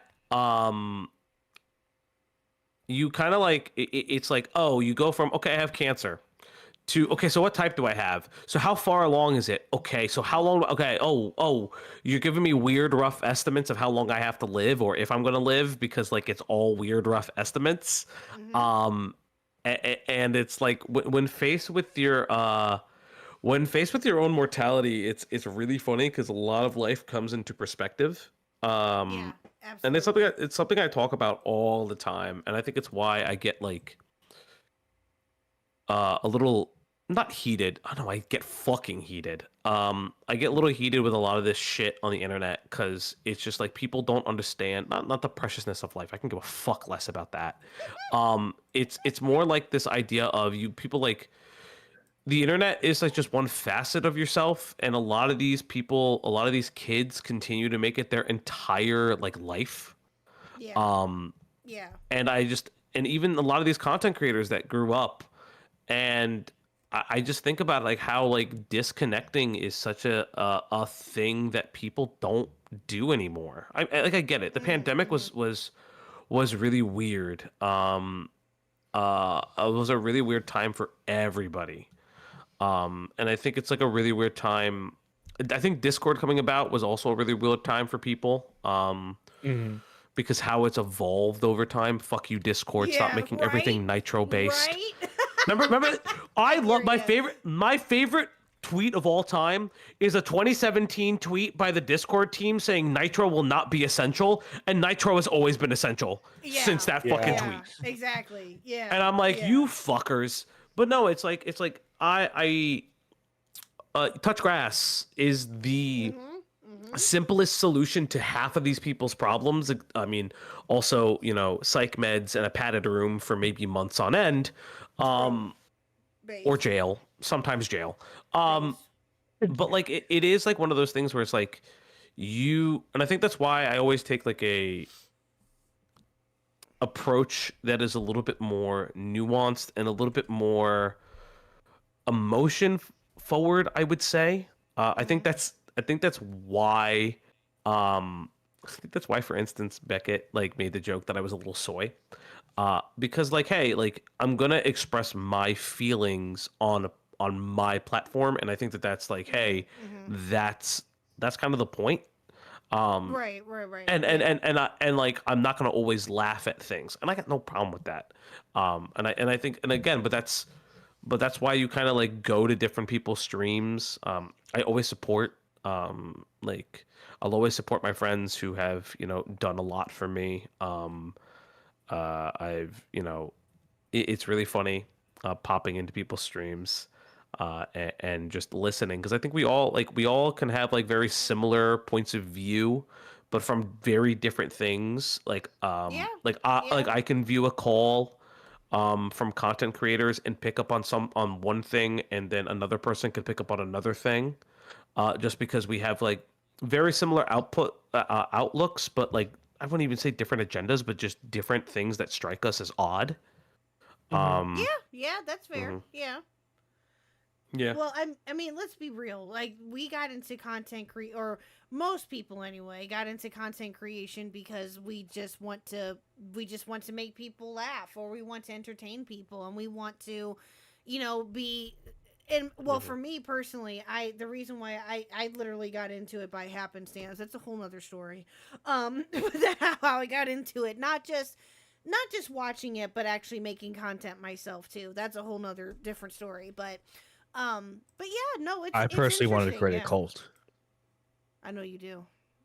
Okay. Oh, okay, Mama Max. Do you know what do you two Listen, know? the Leviathans are sorry. coming. Do you two know what you two are getting yourselves into by being with him? By the way, are you sure? Are you sure you know? Are you sure about that? Which you mean nerdy? Yes. All right. All right. Let's have a very, very fun and real conversation. Nerdy's whole job is to attempt to make me to like freak out, and that's just never gonna happen. I think I just like literally just don't. I don't have it in me anymore. I'm just so old. Like, I don't mean it like as in, oh, my back hurts, all this like shit. It's like I just like I get mad at the fucking people that we look at. I don't necessarily get mad at like the people I work with. Like, that's just weird to me. Granted, I'll make fun of Nerdy when he says some dumbass shit, but that's a different story for a different day. Well, no. What she's more so talking about is, I say this with everyone. Okay, when you reach a point that I deem is worthy of backstabbing, I will then backstab you. That's and fair. orchestrate a whole campaign to make sure that your channel gets taken down. Okay, and I get all the credit for it being taken down, Oh Lord. and I absorb all your sub, so that way I don't have to do anything myself. That's diabolical. I ain't not gonna lie. That's pretty It fucking is. diabolical. Yes, it is. Yes. And he never misses a chance to tell me and to remind me anytime that I talk to him. I'm like, yes, Nerdy, I know. That's funny. You know, Every intention of I had bringing laid this plan out with some other people. They got themselves canceled before I was ready to cancel them. Sir? And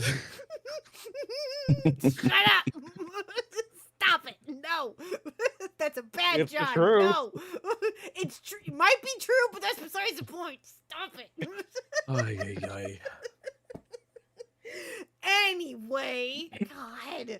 But no, I think that that's a really awesome take to have, and I think that I agree with you. I think that you just have to get out, touch. That's why I said to you earlier. That's why it's a very important, and I had to be reminded of this myself too.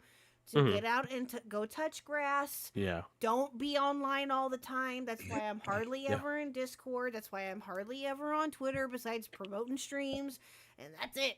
Or I'm doing wholesome shit like posting about my daughter's birthday or something. That's what I stick with. That's it. Other than that, I don't go anywhere near it. Yeah, go ahead. Sorry. Horror and Hellfire has an interesting question. Tone shift time. So you said you were a musician. Take on musicals. There are good musicals in the world. Do I like all musicals? My favorite musical is The Lion King. It's not bad. I did see it when I was a kid. I did see The Lion King. Which one? The original or the remake? I saw the Broadway. I saw the Broadway show. I live. Okay. Broadway is Okay. a stone's throw away from where I am in Jersey, so it's very simple for me to go there. And I did go there a lot as a child. Musicals can be very interesting. I think. Are there shitty ones? Yes. Do I think they over rely on pop music? Yes. I think that there's like a weird uh we exist in a weird time where musicals don't feel as entertaining as they used to. And that kind of sucks. Uh One of I think the most one of my favorite Broadway performances, one of my most favorite things that I've done musical wise. It wasn't even me. I went to it. I saw a musical called Spring Awakening. For those who may or may not know, Spring Awakening is a adult coming of age story about teens learning about sex, identity, gender, sexual fluidity, and all these kinds of things Yeah, that's a good one. um in like this very like religiously rural community, and the production was by a company called, if I remember correctly, it was called Deaf West, and it was all deaf performers with singing and acting counterparts. So for those Aw. who Oh, could hear, for those who were hearing, they would hear their counterparts speak and sing the roles. But obviously, for those who were deaf, they would be able to see the actors on stage act out and sign all of the lyrics and parts and everything. And that, for me, anyways, was one of my favorite as an audience member, because I've done musicals and operas and things like that. But as an audience member, that was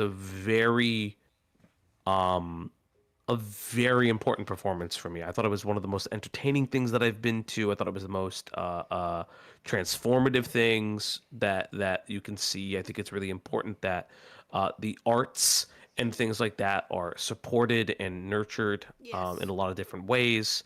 You don't have to be a good artist or a good singer to have a good time. Karaoke nights exist. Singing in the shower exists. As long as art exists, it's important. And I thought it was a lot of fun to watch. I think about that show often. It's one of those, like, when anyone ever asks about Broadway stuff, that's one of the ones I always think of first. It was super Yeah. cool. Gotcha. Anyway, Uh, guys, I'm gonna have to head out. All okay. right. Well, thank you, sure, take care, British Runner. Thank you Thank for you, stopping British. by, Thank you, Even thank British. you. though, even though I did nothing in the stream. Oh, stop! You chimed in. You chimed in. You did. You. Wow, are you're fine. always a strict tab. Yeah, you are Okay. fine. But I appreciate you, sir. Thank you for stopping by. I appreciate it. All right, see you guys later. Bye bye. Bye Bye. bye. Bye. Okay. Q has a question for you. Your favorite opera. Oh, that's really interesting one. That's a really interesting one. Favorite opera. Not necessarily my favorite opera, but one that sticks out to me because I think it's kind of interesting. Personally, is an opera called L'Enfant Chula del West, which is the Girl of the Golden West. It's a Verdi opera. For those who don't know, is it Verdi? Let me actually double check on that one. La Fanciulla, or is it Puccini? Who is it? Who are you? Who are you? Are you Puccini? Yeah, no, it's Giacomo Puccini.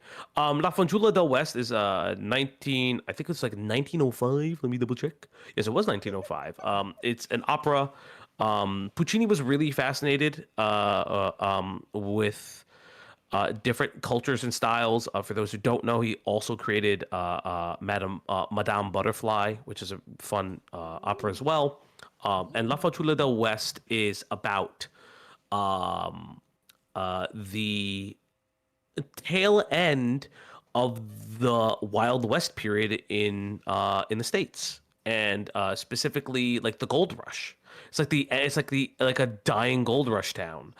And it's just one of those things, and it's like based on like an American play as well. And it's just one of those things where I really it was I was in production of that, and it was one of those things where it was very fun. It's such a curious little thing. It's such a curious little musical. And that musical is a curious opera, just looking at like a bunch of things. Coincidentally, here's a fun fact for y'all. There the if you've ever seen Phantom of the Opera, Yes. Andrew Lloyd Webber may or may not have stolen music from that musical, from that opera, and it's a whole big controversy. It's a big controversy. It's been a big controversy. I and it always was like, heard he was a talentless hack. I just never heard understood that the too. it's specific not. reason for It's it. not necessarily that he's a talentless hack. I think it's just more. There's like a weird thing with him. I think a lot. Yeah. So there's like a climactic point. In one of the male lead song, and it has very similar musical phrasing to Music of the Night from that musical. And so there's like a weird thing to it. From what I understand, the Weber settled out of court for an undisclosed amount of money for that fucking thing. Oh, no. Oh wow. Wow. So if you ever want to look at stealing musical intellectual property, that is a fun one. That's a fun case. But yeah, no, it's opera was a lot of fun. It's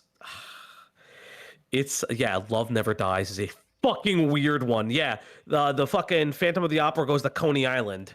That's a fun fact for you. That's a Wait, it's what? fuck. Yeah, so Love Never Dies is a sequel to Phantom of the Opera. It had a very limited run. Nobody likes to talk about it yes, because yes, it was okay. very clearly Lloyd Webber's attempt to get the American audience, and it is fucking bad. It is Yeah, fucking terrible. I've heard So that, is it gotcha. revealed that the Phantom survived? So the Phantom, yeah, he did survive. I mean, that's like the whole. It's one of those things where it's like there are some stories that should always be hidden, and I think that that's a thing. One of my second loves, I guess, is like movies and television. I really like examining pieces of media, not just for my own sake, but for the sake of just. I think that's where some of my commentary skills come from. Is just that aspect, because I always find those things fascinating, and you just talk to people about things. Well, what's interesting is a lot of people who started commentary channels, at least back in the day, a lot of them started out as like review channels or like let's play channels. Yeah. So like they're used to talking. They're used to talking about a lot of like random stuff, critiquing bad movies or bad games. Yeah. Mhm. Yeah. Well,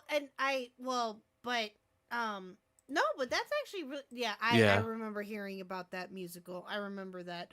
And I was told never to look into it, and I haven't, and I don't want to. No, please. Isn't there a don't movie ever adaptation do. of the Phantom of the Opera with the Driver? guy from 300? That's- Yes, yes. and also coincidentally, if you've ever watched Shameless, it's actually one of the main actresses from Shameless. Yep, She actually has a Emmy really Rossum. beautiful voice. Yes, she does. Yep. Well, she It's- grew up in opera. That's how she, yeah. or she went to opera school out in New York, because she's a New Yorker too. And I think she went to Juilliard. I do believe I do I don't remember know, she went to honestly. Juilliard. I honestly don't know, but I know that she is a New Yorker as well too, and she grew up in the opera house and all that. Or Yeah. she took opera lessons too. But yeah, that's honestly though. Thoughts on the movie, Faugi? I'm just curious because I love the movie. The movie's awesome. All right, so here's the hot take. Every musical movie adaptation is a piece of shit. Watch it. And if you cannot watch it, watch a live recording of it, because it'll never be the same. Fair. Because Fair. there are often, because here's the thing, and this is a reality, right? So for those who don't know, for conceptualizations of musicals, oftentimes what happens is the lead that they come out with it they will rewrite musical parts for them. You know, they would tailor their musical parts for them. They'll play off the strengths of their voices. So a lot of times they, you know, in the conceptualization process of musicals, when they're shopping it out to different production houses, you know, they will tailor cut songs, things like that. They'll kind of refine, they'll refine things from them. And so what I always say is like, it's no shade on anybody who makes the movies. You know, I don't think that there should be shade on them. I think, while I don't particularly like Les Mis's theatrical release, I do think that I don't like Hugh Jackman's singing voice. I am so sorry. Oh, no one Really? likes Hugh Jackman's singing I- voice. That's I what don't Crow is either. worse. I'm with I think Hugh Yeah. Jackman is a little bit too nasal and a little bit too vibrato-y. And it sits always high in his face. And that's kind of it. I think the Book of Yeah. Mormon is kind of Book of Mormon's good. I would say the plus side if they ever made a Book of Mormon movie, the only plus side would be is that a lot of those actors in that musical will also TV actors or use that musical to break out back into TV and movies. So hopefully that would work. I just think that it's a very difficult thing. And that's how I feel about movie adaptations for musicals is there's so much going on. There's so much going on in the conceptualization and production and in the plays of Broadway versions of musicals that I do think gets lost in a lot of these movie productions because Yeah. you don't set like listen. I have never seen the Mario movie. I've never seen it. I've never Well, seen which it. Mario movie? The live action one? No, I love the live action movie. I fucking love that movie, but that's not the point. Thank you. Okay. Whew, I that's love what I thought you were talking about. Okay. I love shitty B movies. I think that love they're that hilarious. movie. That They're movie's so the much fun. best. Yes. And I know people hate it and I like tell them that they're wrong all the time. It's great. It's amazing. So I didn't see the Chris Pratt movie. I've heard he was okay. And what He I gives tell a Chris Pratt performance. and that's Yeah. what I was going to say. What people don't understand for the most part is a lot of those movies will not be made without the names behind it. They're never going to pull the talent. They're never going to pull the people that made the roles well known. That's not how it works. And a lot of people get upset by that. I'm like, that's just the movie business. That's Hollywood. They're always going to find who can sell the marquee. And that happens a lot with these musical movies. You know, that's just kind of how it works. It doesn't make it a bad thing. It's just kind of how it works. Yeah. It's I have a lot of thoughts when it comes to music and things like No, that. that's okay. That's all right, dude. That's okay. You can talk away. We could talk about that for probably hours and hours and hours, I bet. But no, that's awesome. That's really cool. Well, we're right at about the 2-hour mark. Do you want to go for a little bit longer? How much longer can you go for? I mean, Because I don't- if people have questions, for me, I have no problem. Definitely got no problem answering them if people have questions or things like that, or if you have any more questions for me, or if Nerdy even doesn't bother me. I can go for a little bit longer.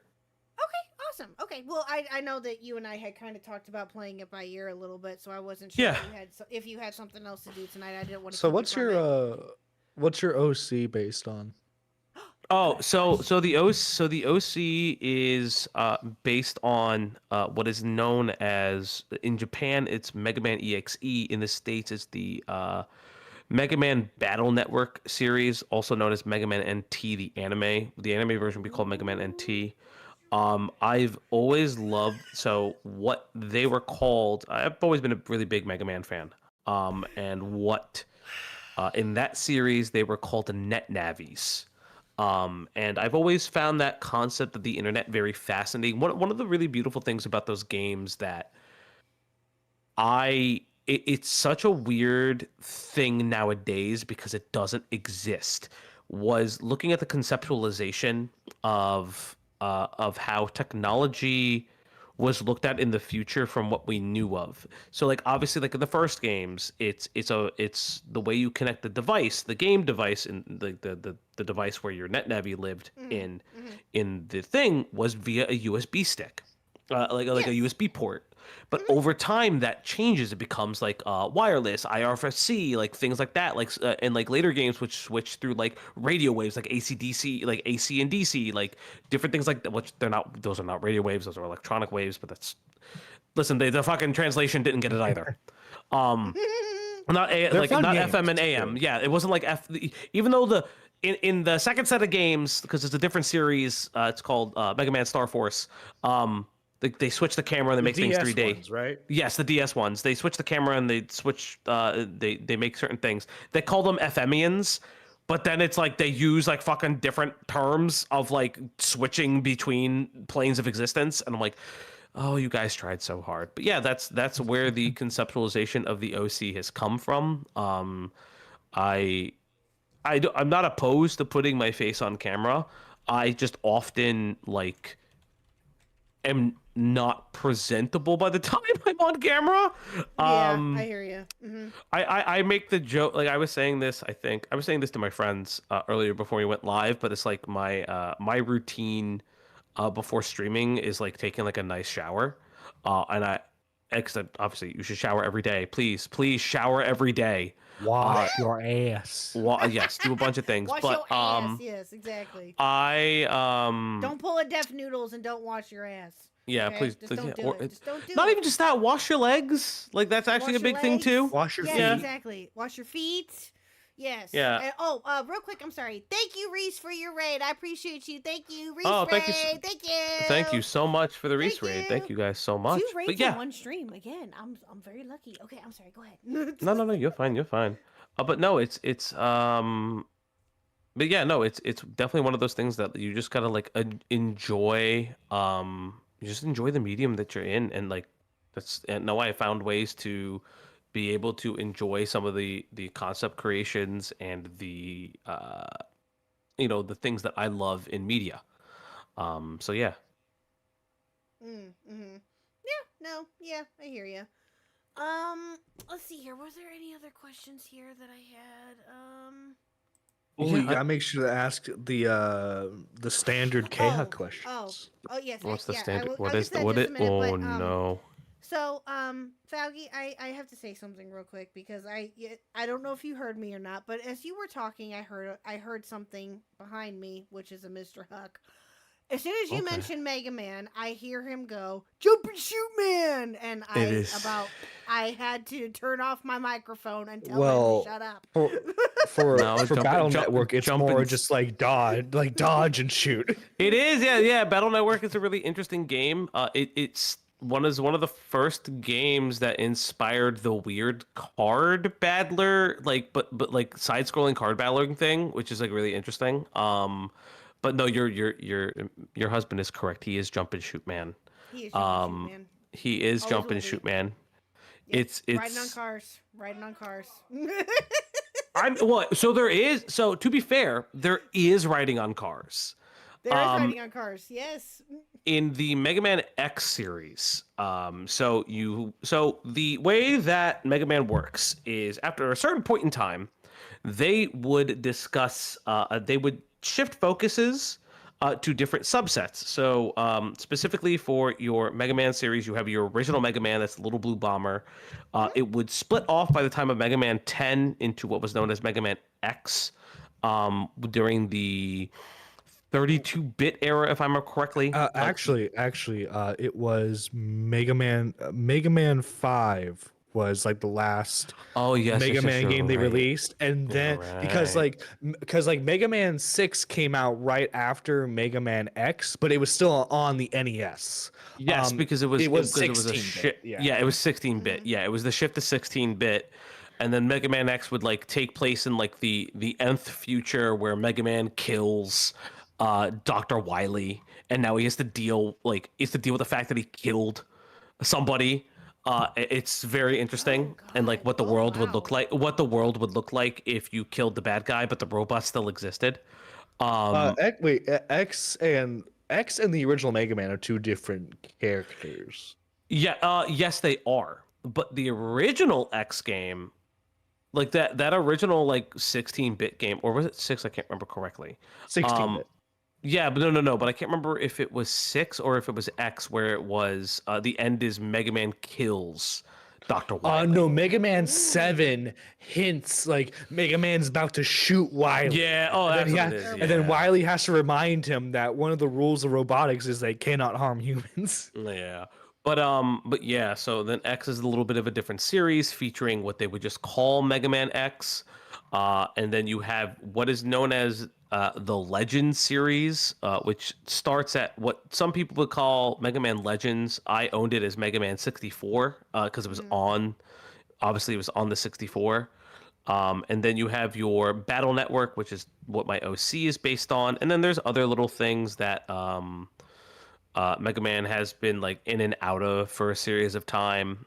There's one really what The main timeline ones, it goes the original series, X, 0, 0, yes, and then yeah. ZX, and then Legends is like far, far into the future. Yes, yeah. ZX is like when robots replace humans, but they don't even really know that. It's a very like interesting concept. And then like Battle Network is its own separate timeline. Yes, Battle Network is its own separate timeline. It was the first time that they really did like a real separate timeline-ish thing. Because X and the original one are far more the original one, and the 0ZX series are far more connected. Legends is potentially in the far future. They never like outright say it. So that's like one of those things. It's so funny. Is it KG Inafune? That's the Yes, the creator's Inafune name. was his creator. Yep. It's so funny because like he moved from project to project because he got bored with the like he moved to the X series because he got bored with the original series. He moved he loved Zero's design so much he wanted him to be in a game as soon as like Mega Man X4 came out, but he had to wait till like the Game Boy era. Yeah, because he at the time 0 was supposed to be Mega Man X. 0 was actually identified to be X, and then they're like, we can't do that. It's too radically different. Yeah, if I remember, that's how the story goes. That he was supposed to be the main character, and then just didn't. Yes, I know, it's nerd shit. I saw that. I saw that. I'm sorry. I mean, to be fair, You guys to be are fair, fine. I'm just giving you guys trouble. I my know. name is Nerdy John. True. Very true. I will say that how I got into Mega Man, which is like a funny thing, is which is known as the Ruby Sparks cartoon. Yes. Ruby Sparks. Yes. Oh yes, I don't know. think I've heard of that. I've heard of this a little bit, but go ahead. And Ruby Sparks Mega Man was an English only adaptation. It was done by an English, I think it was a Canadian animation studio, because at the time it was like one of those things. I think it was like an American or a Canadian animation studio, and it was very much in the vein of older Nintendo cartoons where they would use more of the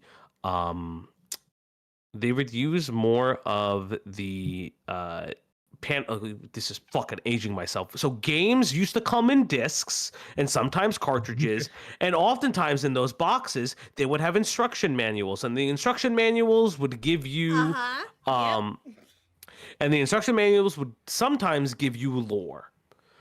Sometimes it was poorly translated or just not translated at all, and they made it the fuck up. Yep. Yeah.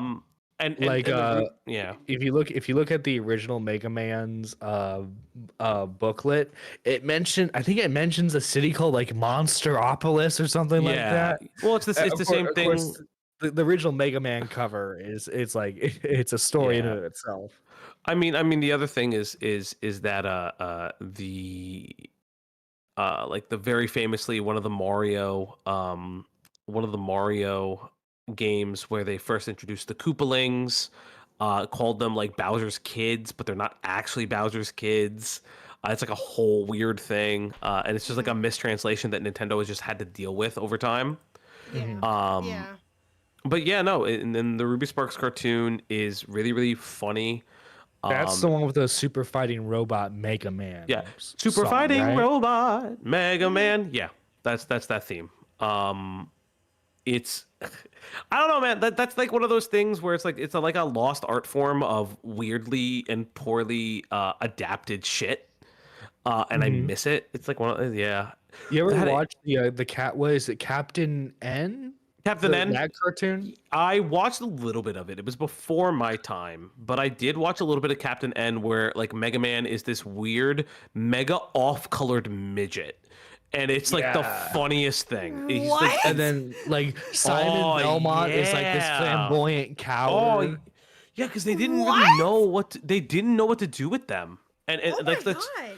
It's in like the same vein as the Super Mario show, where like the Mario Super Show, like with the live action versus like everything else. It's so funny. And like you'd Yeah. have the live action with the animation, and none of it would make fucking sense, because why would the Mario sound fucking different between which one was which? Right. But no, it was a really hey paisans. No, it's a lot of fun. Well, You in- yeah. interesting story about the Mario movie. I don't know if you know this or not, and then we'll move on. I promise. But fine. the only reason I don't know if all of you nerds out there, I happen to know this because I'm friends with somebody who is way smarter than me, and he told me this story. So Mario, that, or Bob Hoskins that played Mario, right? Yes. R.I.P. R.I.P. One of my favorite actors as a kid. Who Framed Roger Rabbit, Hook. Oh God, he's been all over, but R.I.P. I miss him. Anyway, so the only reason why he did the movie was because his kids love the games. Yes. I think it was his son or his daughter, one of the two. I They think it was love- his son. Yeah, and they love the game. So when he got the opportunity, or he got the script for it, his kids were like, "Yeah, you should do this, Dad. You should do this." He had no idea about what any of it was. He had no clue until he got on Mhm. set, and he was like, "What the fuck did I get myself into?" Yeah. It's a Yeah. great story, but I love that movie. I do. Make sure for the actors that are watching us right now, make sure you read the script. True. Yeah. I mean, Yeah. it was at a time where like you trusted your agent to like do Yeah, things, yeah. or you took a paycheck. And I mean, even today, people just take paychecks. You got to think about it. Back then, movie news was not the same. Like productions yeah, took a for little sure. productions Oh, took yeah, a little bit no, longer. yeah, There was like yeah.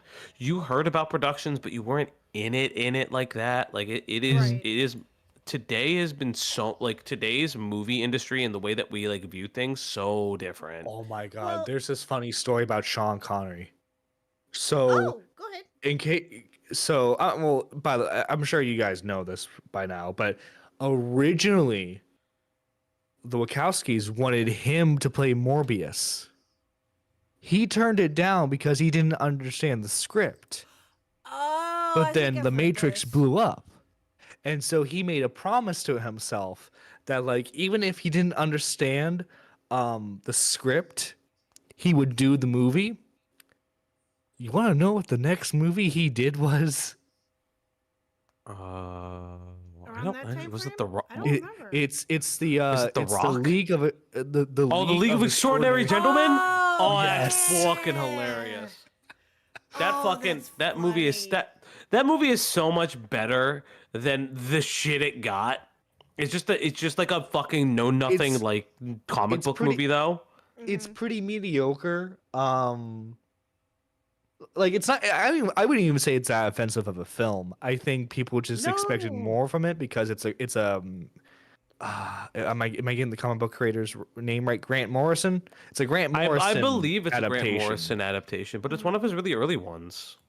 Yeah. it? V for Yeah. Vendetta is definitely a much better. Yeah, and League movie. for Great and- movie. Yeah, and League for Extraordinary Gentlemen is like a really interesting series since it was like, hey, League of like it's all of these like well-known Literary like characters. literary characters. Thank you. I was like looking for the word, and they're all just like fucking like public domain.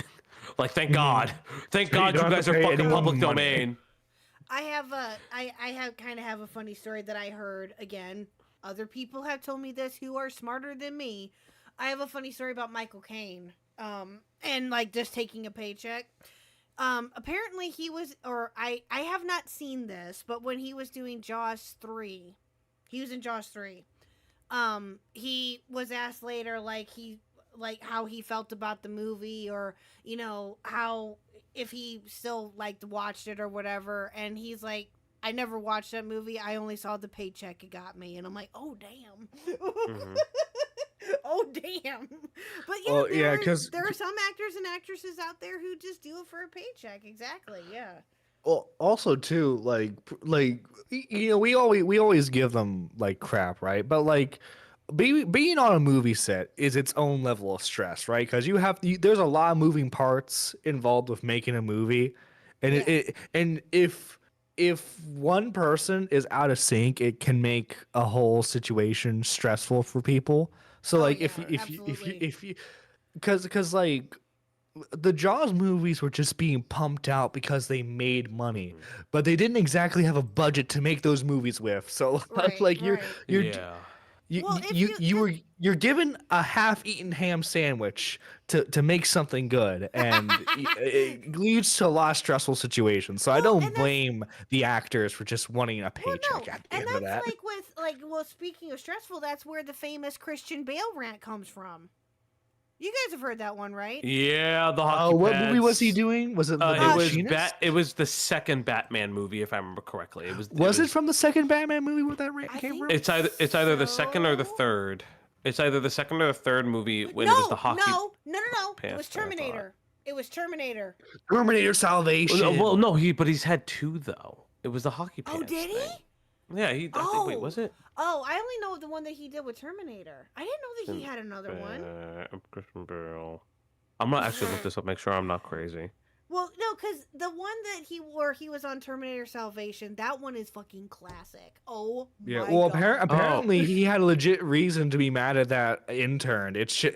Oh yeah, it was Salvation. Apparently, Christian Yeah. Bale apologizes Yeah, after because his meltdown on Terminator Yeah, Salvation. because I remember like when he was asked about it, like not that long after, he was talking about John Connor and all of that, and that's why I was like, wait a minute, wasn't that Terminator? And then I remembered him talking about that, and that if you could chat, if you have not heard this, go on YouTube, click or search Christian Bale rant, and you will hear just gold. It's amazing. Yeah, That rant is great. it's an interesting rant. It's one of those. Yeah, it's funny. It's really funny.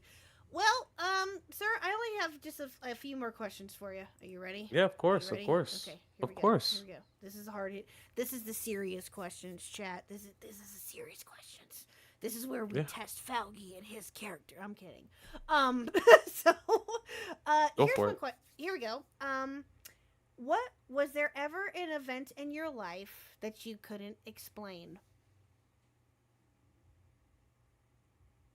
Oh, interesting. Huh. That's a really interesting question that I don't know if I have an answer to.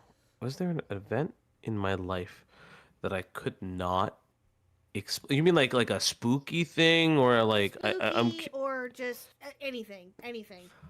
I don't think I've ever had one of those. I mean, the only thing that I could remotely say that was spooky in my lifetime was I had a friend growing up whose grandmother, whose grandma, used to collect those fucking Harlequin porcelain dolls, those fucking creepy little things. Oh And she no! fucking Yes. collected so fucking many of them. And I had fucking nightmares as a kid over them. I still they still give me the fucking heebie-jeebies. Like people who collect them, I get it. Like old people, weird shit. It's probably because their mother or grandmother also collected them, so they kept a tradition going around. Fucking shatter them all to pieces. I want them all broken. Yeah, I don't blame you. I don't stand blame by you. this. I stand by this too. I don't blame you one bit. Yeah, but No. I don't think I've ever had a really creepy moment in my life. That's actually like an interesting thing. I don't think I've ever had one. Gotcha. Okay, well, speaking of like creepy and spooky, it's obviously spoopy season. As you It is well spoopy know. season. It is spoopy. What are you gonna be for Halloween? Do you have a Halloween costume? I don't have a Halloween costume this year. That's actually no, I don't. I mean, Kidding. will I be something for Halloween? That's I don't know, maybe actually. I have a younger niece and nephew. So and they're old enough now where they will they will do a lot more with those kinds of holidays. So definitely I will Gotcha. probably do something with them. Oh, there Ooh, you go. There you carving go. pumpkins is a good activity There you go. with the younger That's family true. members. Yep. What is a Carly Munkins? I said Carving carving pumpkins. pumpkins. Oh, I heard Carly Monk. So I have that ADHD Carly thing. Munkins, what the I have that Carly ADHD thing where Munkins? What the I hear things that like people don't like my brain jumbles up words and I hear Oh, or gotcha. like or Yeah, my brain I just said or too. I hear yeah, you. like either I'll jumble up words or I won't hear parts of sentences. Um it's just wild. No, I'm like trying to explain it in the best way. It's like the most weird thing that I've now realized. Gotcha. No. It's so funny. Yeah, I've done it before too. I get it. I understand. But yeah, carving pump. Oh, that's getting clipped. Carving pumpkins. Carly Munkins was not what you said. That's getting clipped. That's fine. Carly Munkins is a good clip. You know what though? But That sounds like speaking some of sort of which- disease. It does does sound a like a little bit. disease. It does. Speaking of getting clipped for a second, I used to think that it was just so weird to get clipped. Like, why would you want to clip me? Like, now I find it hilarious. You say a lot of Oh, memorable click. stuff, Kay. I do. have a Like, I have what a Asian are terrible you? clip. I have a Shut up! terrible clip in my fucking Discord that I think is hilarious, but I will say is not. Probably shouldn't have said it on the internet, but I thought it was no. really funny. Can you Oh, reveal no. what it Those are is? the What best is it? ones. I have no problem revealing it. It's from our first coverage on the on the whole GTA RP scandal. The guy who had his wife cheat on him. Right? Do you know how that fucking shit ends? By the No, way, I don't. reverse both of them. So she makes allegations that he sexually assaulted his cousin, with his cousin What? supporting this apparently, and then he has DMs from her because they were together when everything happened of her trying to sleep with his cousin because he wanted a threesome in general. Oh, yes! And then Yes! and then he's like, but not with my fucking relative. And it's like the most bizarre I ending. thought that's what you were talking about, but I was like, wait a minute, So this did is I hear that something else? correctly? Yeah. She accused him of wanting to sleep with his cousin, but she Well, wanted to sleep with his cousin. So the cousin wrote that he sexually assaulted her multiple times. I think it was once or twice. And he alleges, and it's in DMs, that he's like, no, you did this. And it's like, and I've been living with this, you did this for a period of time. And it's like really, and like none of them address it. And it's like none of them address it at that point. KHuck, I that's sent so you I sent creepy. you the clip via Okay. DMs. It's super duper creepy. It's one of the creepiest things I've ever seen in my life. Okay. I'm so glad I didn't cover that story when it was. Oh, it's happening. so Yeah. weird, man. Yeah, I caught part of that coverage too. I gotta have you catch me up on. Listen, that I point. was an innocent little boy. I just thought, haha, guy got cheated on through GTA RP, haha. No, it's so much worse. It got so much worse. It was like rough. Is this the lady who was Yes. Okay, Susan? so this is Diva Jilly. And then Yes, just this play is Diva it. Jilly. Okay, here we go. Here we go. Oh my god. I'm gonna split split you in half with this cock. Okay, Yeah, please. I'm gonna leave. Falgy. Listen,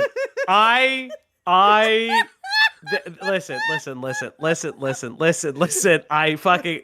It is one of those things that I think is extremely funny because we're reading all these messages, and I don't mind. I think the clip is hilarious because like we're reading all these messages, and it's 30-year-olds flirting, and it's just so weird.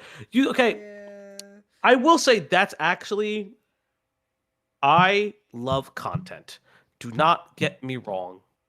But the dramas that frustrate me the most are when people should just talk to each other and keep their breakups off the internet. If you're Those are the not, most frustrating ones. if those are not the, if nobody's getting hurt and it is apparently amicable, but one of you fucked up, which I mean she did, and I think he did too. Like this seemed like a relationship that should have died a long time ago. It shouldn't. It doesn't need to be on the internet. He I didn't need to agree. embarrass her. He didn't need to embarrass her in that way and actually ruin her source of revenue. He could have gotten her banned from the fucking No Pixel privately. As well as like I don't think that it's appropriate that like all of these accusations are flying and they flew under the radar. This fucking shit got dropped after the tee ha ha moment like came out. Like this got dropped after Wow. that. You're Yeah. obviously you're familiar with the scammer payback stuff, right? Mhm. Too familiar. Yes, yeah. So like, maybe, Yeah. maybe you have a different take, but I kind of felt the same way about this. With like the scammer payback stuff with like his former employee turned lover. Hina? Yeah. Yeah, it's just like Oh, God, that like story. you Oh, my God. you very easily could have just like walked away from this because like obviously him and his wife had handled things privately, and it Yeah. seems like it was just in her best interest to move on as well. And now after that story came out and it blew up in their faces, she's just like she became a laughing stock on the internet for like a month. Oh Yeah, yeah. yeah. I know so Diesel covered that story. We did some post hoc investigating that community of trying to get him like fucking banned off the internet or exposed is very weird. We looked into Orange Hoodie guy, Pink Buddy, like all these fucking weirdo shit gloobers that were like mad. Orange hoodie guy, I forgot I probably about know that. too much about that story than I've ever wanted to know. That will probably never be published on that story. And honestly speaking, I don't give a fuck about it. At the end of the day, I think scammer payback got caught cheating on his wife. And you know what? I don't really. At a certain point, I don't give a shit. If his wife Right. forgives him, that's all that kind of fucking matters. At the end of the day, like Fair. that's all that really matters is if his wife does or doesn't forgive him. If he did nothing wrong, which it was very clear that like it didn't really matter in the grand scheme of things, then that's all it needs to be. Yeah, no, I agree. That is very fair, but she was, oh my God, that story, and the Yeah. interview that she did with Savannah Marie, and just the coping that Savannah Marie has done afterwards. Oh it's- yeah, it's the Savannah Bro, Marie. bro. Somehow, I will say this because like I actually, it's funny. I've watched Savannah Marie like a video from her before that whole thing, and I didn't know who she was. And I really like I sit there and I'm like, oh, you failed a fucking gay op, and yeah, yeah, nobody has cared since. I mean, I don't Nope. think her. I think that was the most her channel got looked at in a while. And it's I don't know if it's Yeah, I know she runs a podcast on the side. yeah. I mean, like again, like I don't. If you fuck up your gay op, you fuck up your gay op. That's not like that's on you. true. But I mean, that's pretty much it. Like that Oh, was God, looking at that. Yeah. that story was just, oh God, it was so dumb, and just everything that came with it, her coping, Savannah's coping, and everything else that came with it. It was just it was ridiculous. It was absolutely ridiculous. You know how that story ends though, right? Remind me. I think so. Remind me. He- It's been a minute since I thought about it. Hina like faked her death on the internet. Yes. Thank you. Yes. Yeah, Oh, that's, yeah, that's the how that's fake yeah. attempt. She like fakes her death on the internet, and I'm like, Yeah. okay, come on, I'm like, come on, guys, let's like, can we stop like the fake death attempts? Like it's really just By the like way, lame. R.I.P. my boy Scarlet Reaper. Oh, Taken God. from us too soon. Taken from me too soon. I wanted to shit on that little fucker more. That boy was supposed to give me content. He wasn't supposed to self-immolate himself. Okay, I Oh, say this. And this is to anybody out there who wants to get in drama commentary. I'm gonna be like straight the fuck up. Because I think it is funnier. If there is someone out there who will do Twitter verses, but as analog horror, I swear to God, you are gonna make so much money. Because Scarlett Yes. published 3 analog horror drama videos, all obviously trying to shit on Diesel and all this fucking COD drama bullshit, and it obviously didn't work. I swear to you right now, you will make so much money. I know the effort is a lot, but if you did it that way, you are going to make bank.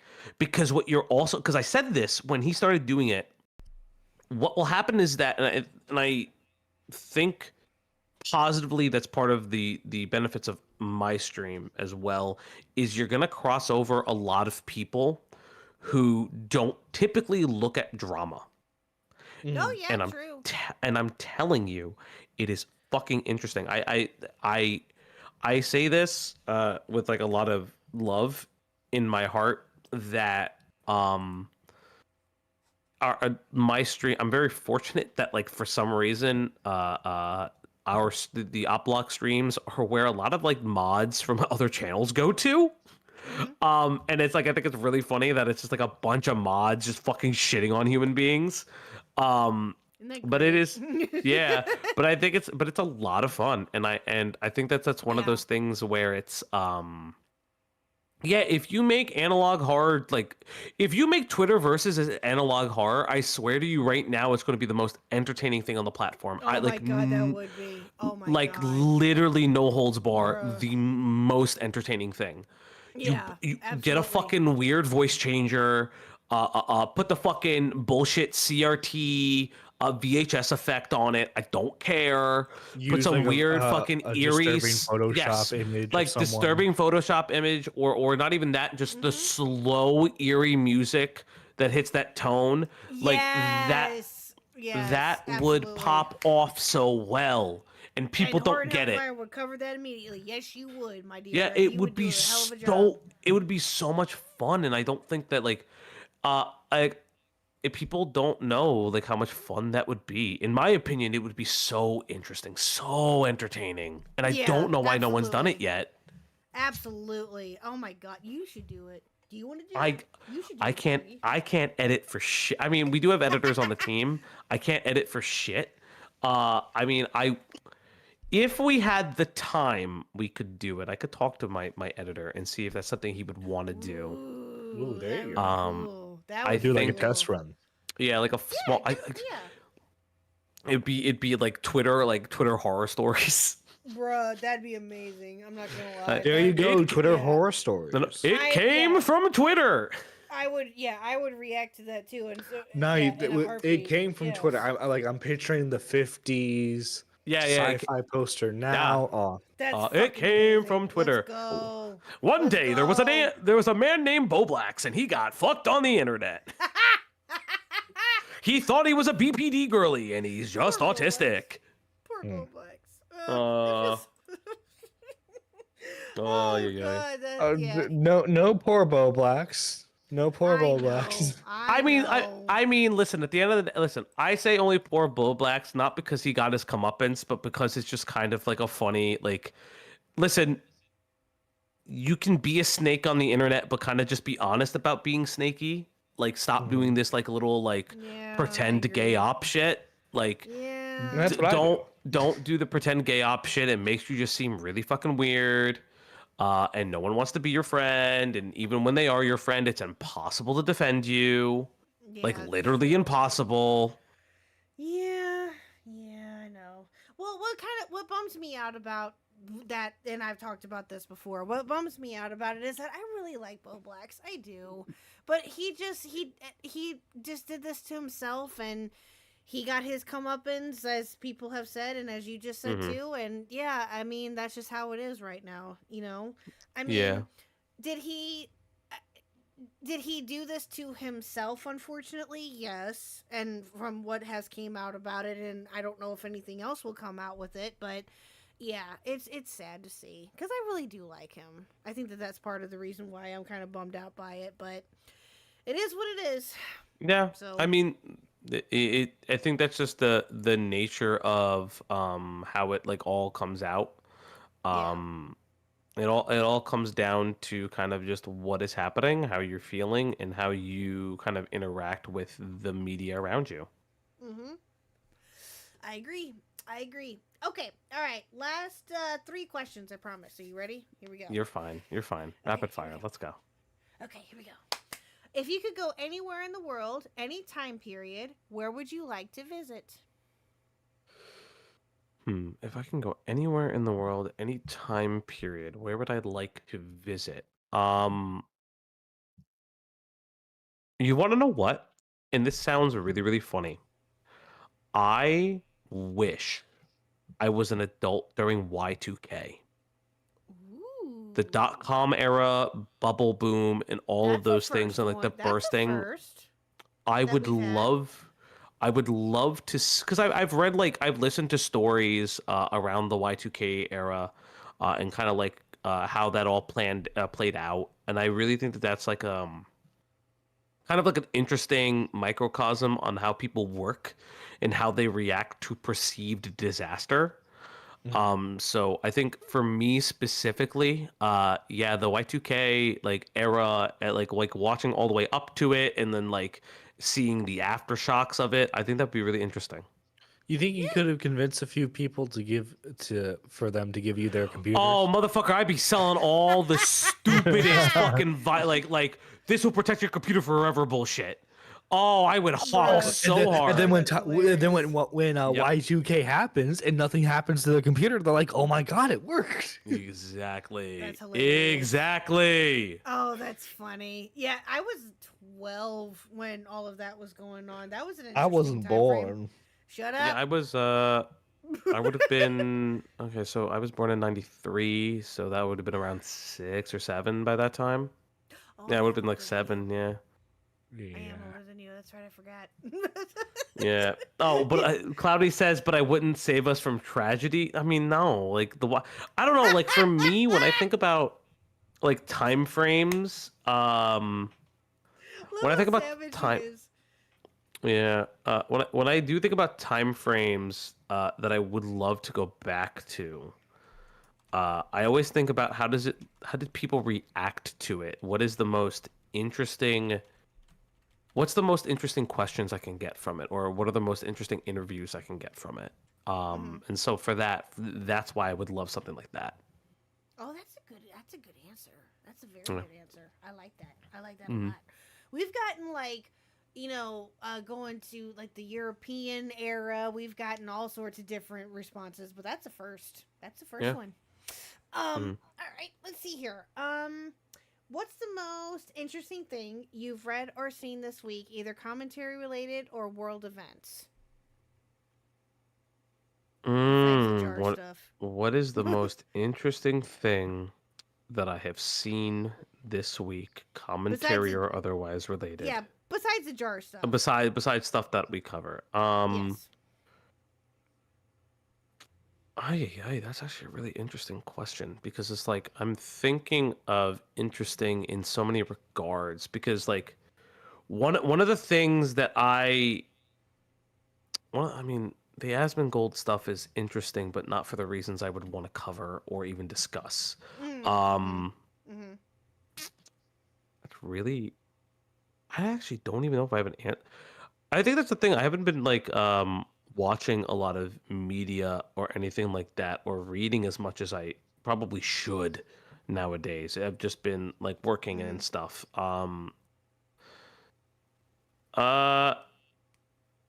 Yes.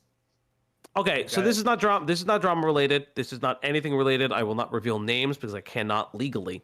Um, but in my hospital, I was somewhere. I was working, and this guy was trying to toke up in the emergency room.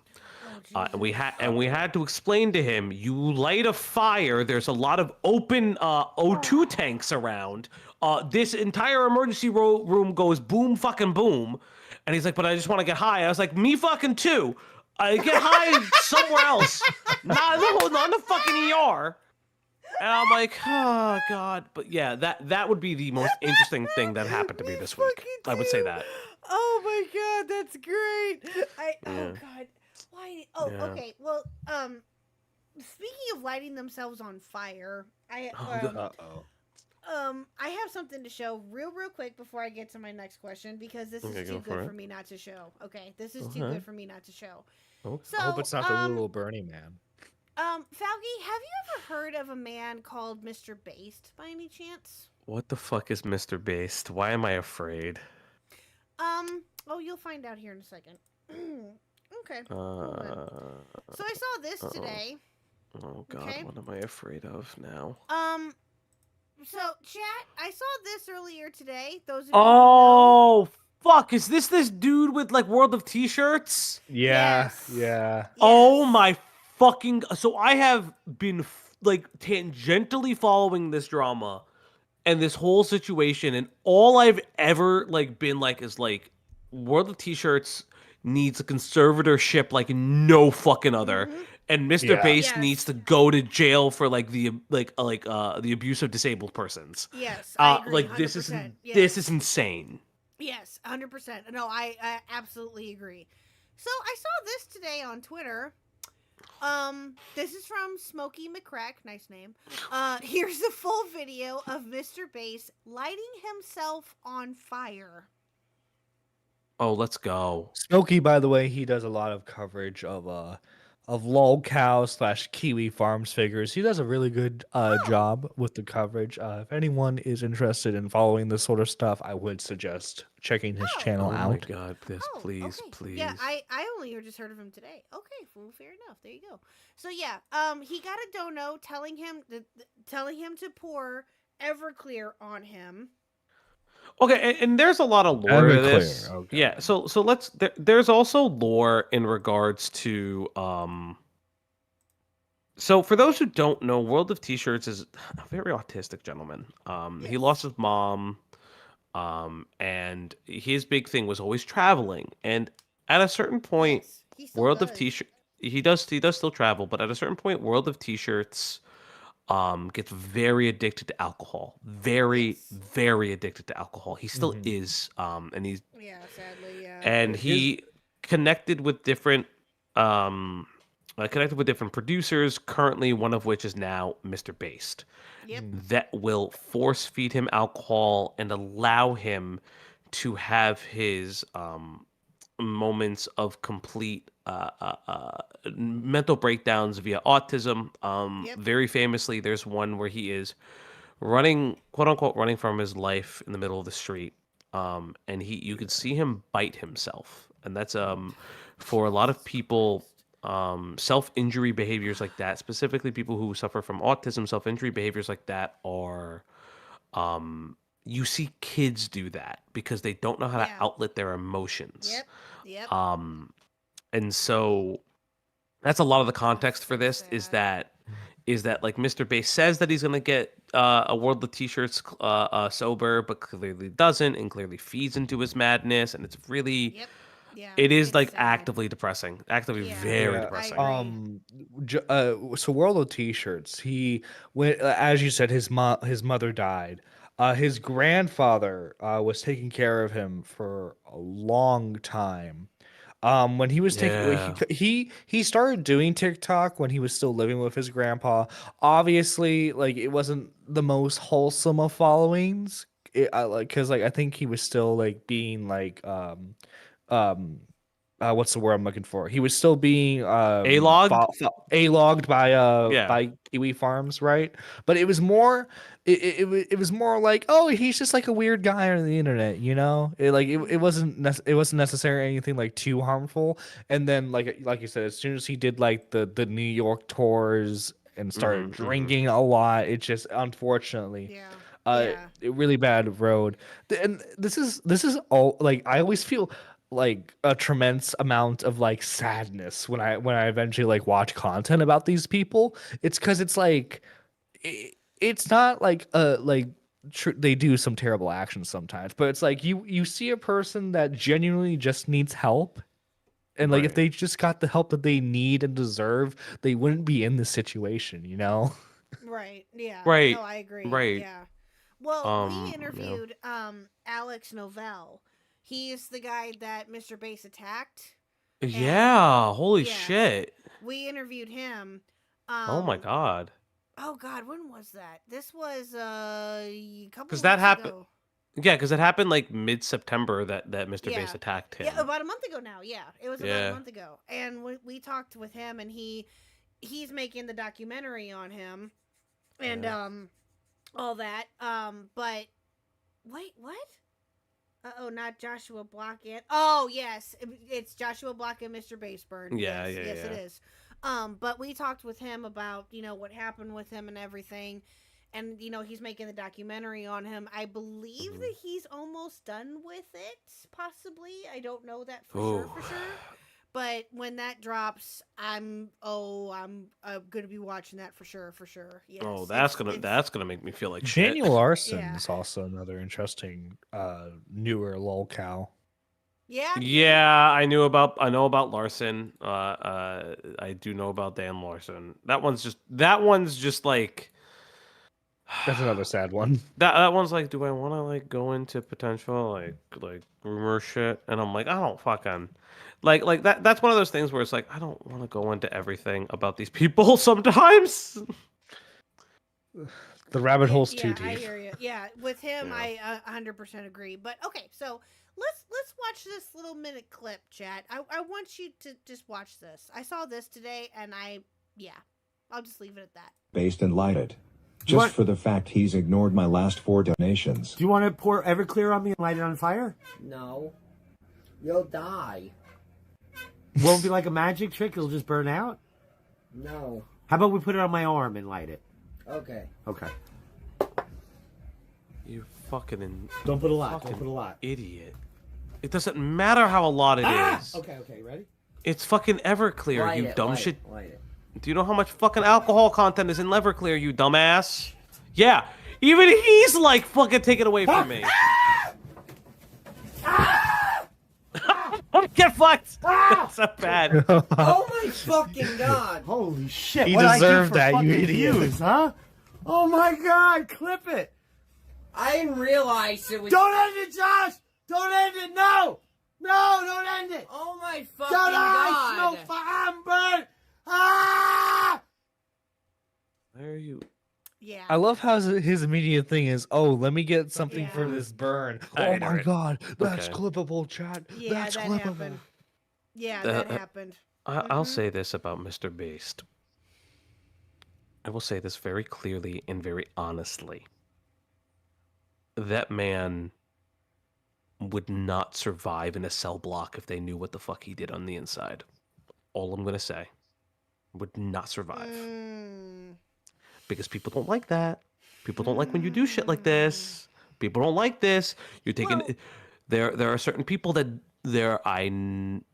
will not neither confirm nor deny that I know several people in real life that don't like that shit, that may or may not have gone to jail. So just saying that out loud. Yeah. Maybe stop because hey, fun fact, you did assault somebody. Like that case is gonna happen one way or another. Maybe stop. Well, here's my and what's even better about this though, or to a degree, not better, but what makes it even more fucked up is Yeah. that he just got his channel back. He Yeah, I was noticed. banned for a little while because he got a third copyright strike. Yeah. And he just got his channel back, and then he goes and does this shit. Well, Sick burn for the ridiculous. for the Well, for the 0.002 YouTube Shorts well, bucks. because if you True. think, and if you look at that, Josh is not reacting, right? He asked him not to do it, and he's not reacting, right? And he's screaming. Why? Because he's eliciting a reaction from somebody who is very autistic. I have no sympathy for people who do that shit. I will tell you right now, if you got hit by a bus tomorrow, I wouldn't have a fucking second thought in life. This is how I feel about it. You don't abuse kids, and you don't abuse people who cannot take care of themselves. It's very obvious that Josh cannot take care of himself and needs someone to do it. And from what I understand, his family has been trying to get him back. And Yeah, they have. and apparently, I watched Pyrocynical's video on it, his latest video on it. Apparently, like there are people like on the street trying to like get him away from him. Like that's an insane. Like, do you understand how insane that is to be like that famous on the internet that people are like, "Oh, I need to save you now." Like that's wild. Yeah. That's a wild thing to do.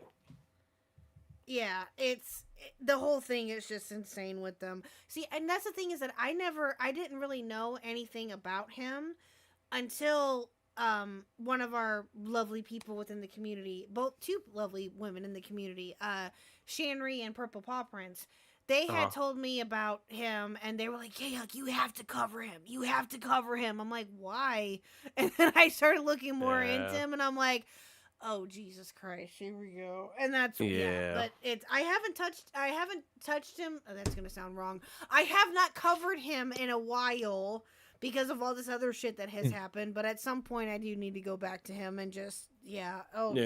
It was the first. Like I knew of World of T-shirts, and then like the video popped up in my For You feed, and I was like, okay, I looked at him a little bit, and I'm like, okay, here's a large enough creator that probably is going to explain everything. And like, just like the more I knew, the more I learned about it, the more I was like, I don't like. What is the ending to this coverage? There is no ending. Like at least like when we covered on the channel, we did the squatter thing. At least that had an ending. From what I've heard, they tried doing that again and it ended like mega poorly. It already ended really bad. Like Asian Andy versus another squatter ended like really poorly. From what I've been told. And it's like one of those things where it's like there are moments, and I think that is the hardest thing for a lot of newer or more or people who want to get into commentary. That there are sometimes stories don't have. It's not that the fact that a story doesn't have a good end. The story just doesn't have an ending. And you kind of got to know when to get off the wild ride of a story in general, because you can revisit things, and that's totally fine. I will probably revisit things.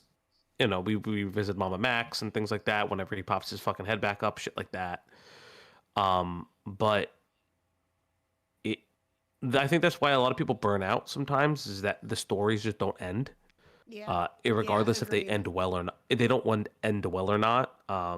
Yeah. And you kind of just gotta like do that.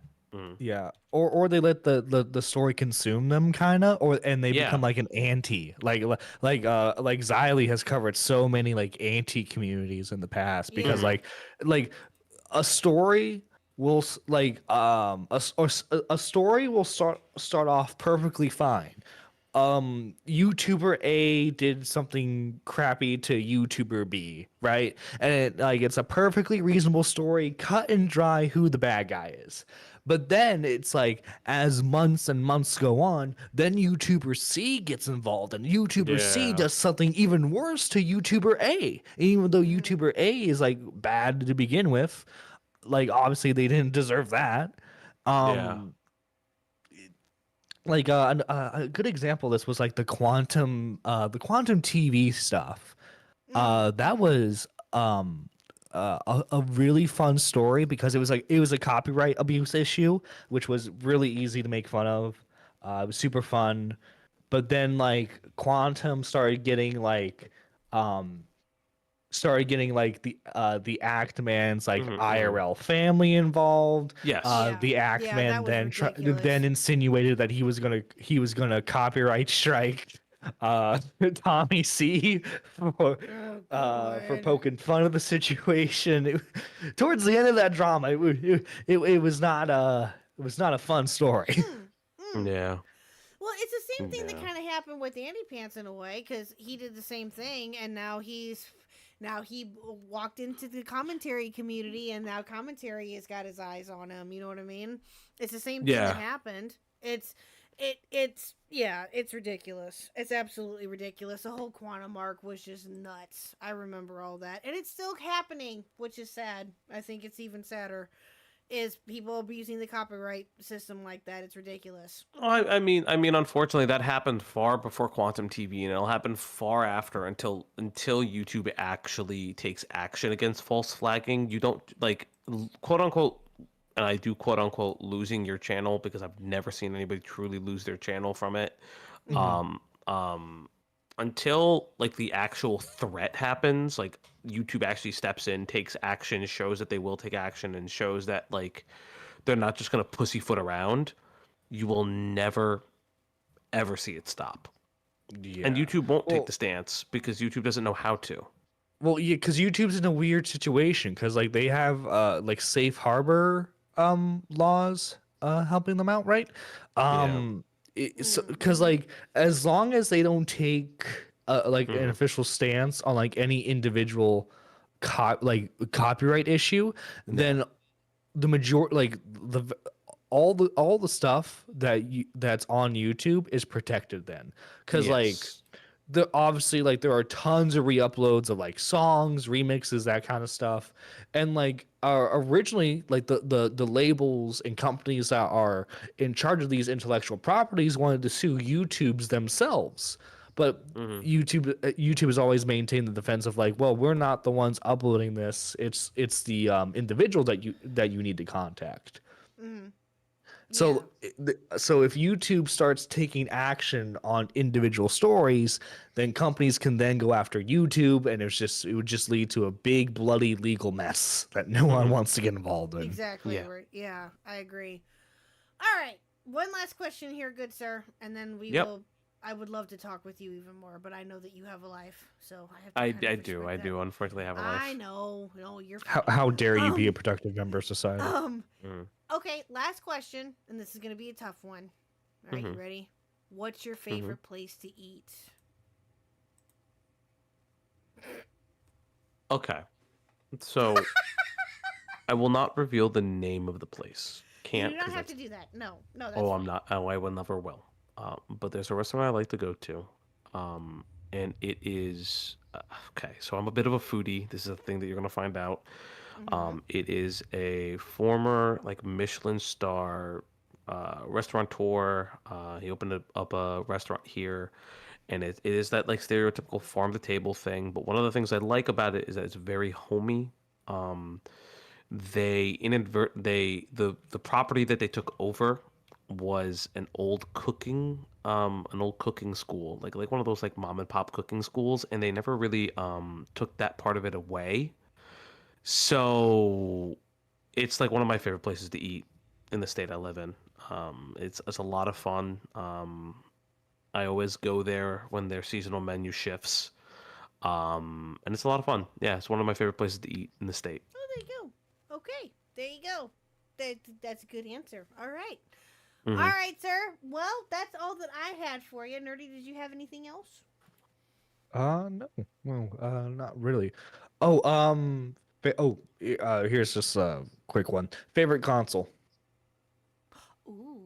PS2 all the way every day. Ooh, There's man no, of culture, right there is There there we is go. nothing Good more there's nothing more satisfying than that old PlayStation startup 2 screen? startup noise. Yes. Oh, I yes. know. Good man. And I think Yes. and I think what it is too is that I didn't have a PlayStation as a kid. I had an SCT4, so I didn't have the first iteration.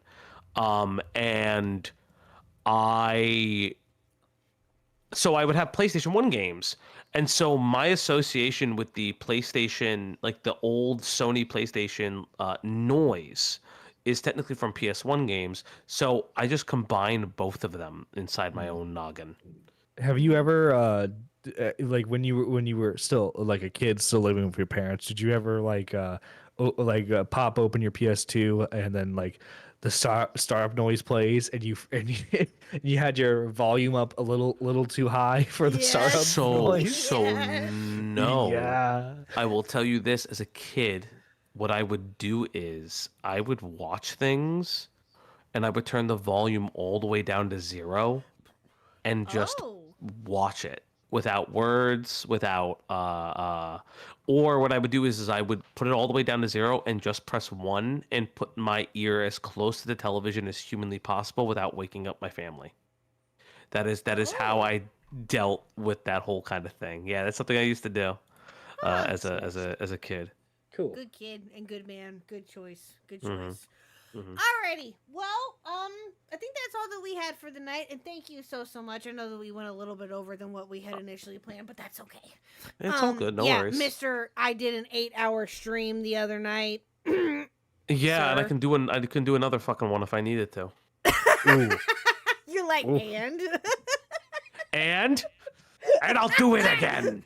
Yeah, exactly. He's trying to give Chud a run for his money. Oh Apparently. no, I wouldn't Oh, do that. Jesus. Is that This man, I'm telling you what, he legitly, I think this was like last week even, as recently as last week, he went live, right, for his normal 8-9 hours, and then he took a break for like a couple hours, came back on his second channel, and played a game, and did it for another 4, 5, 6 hours. How the fuck do you do that?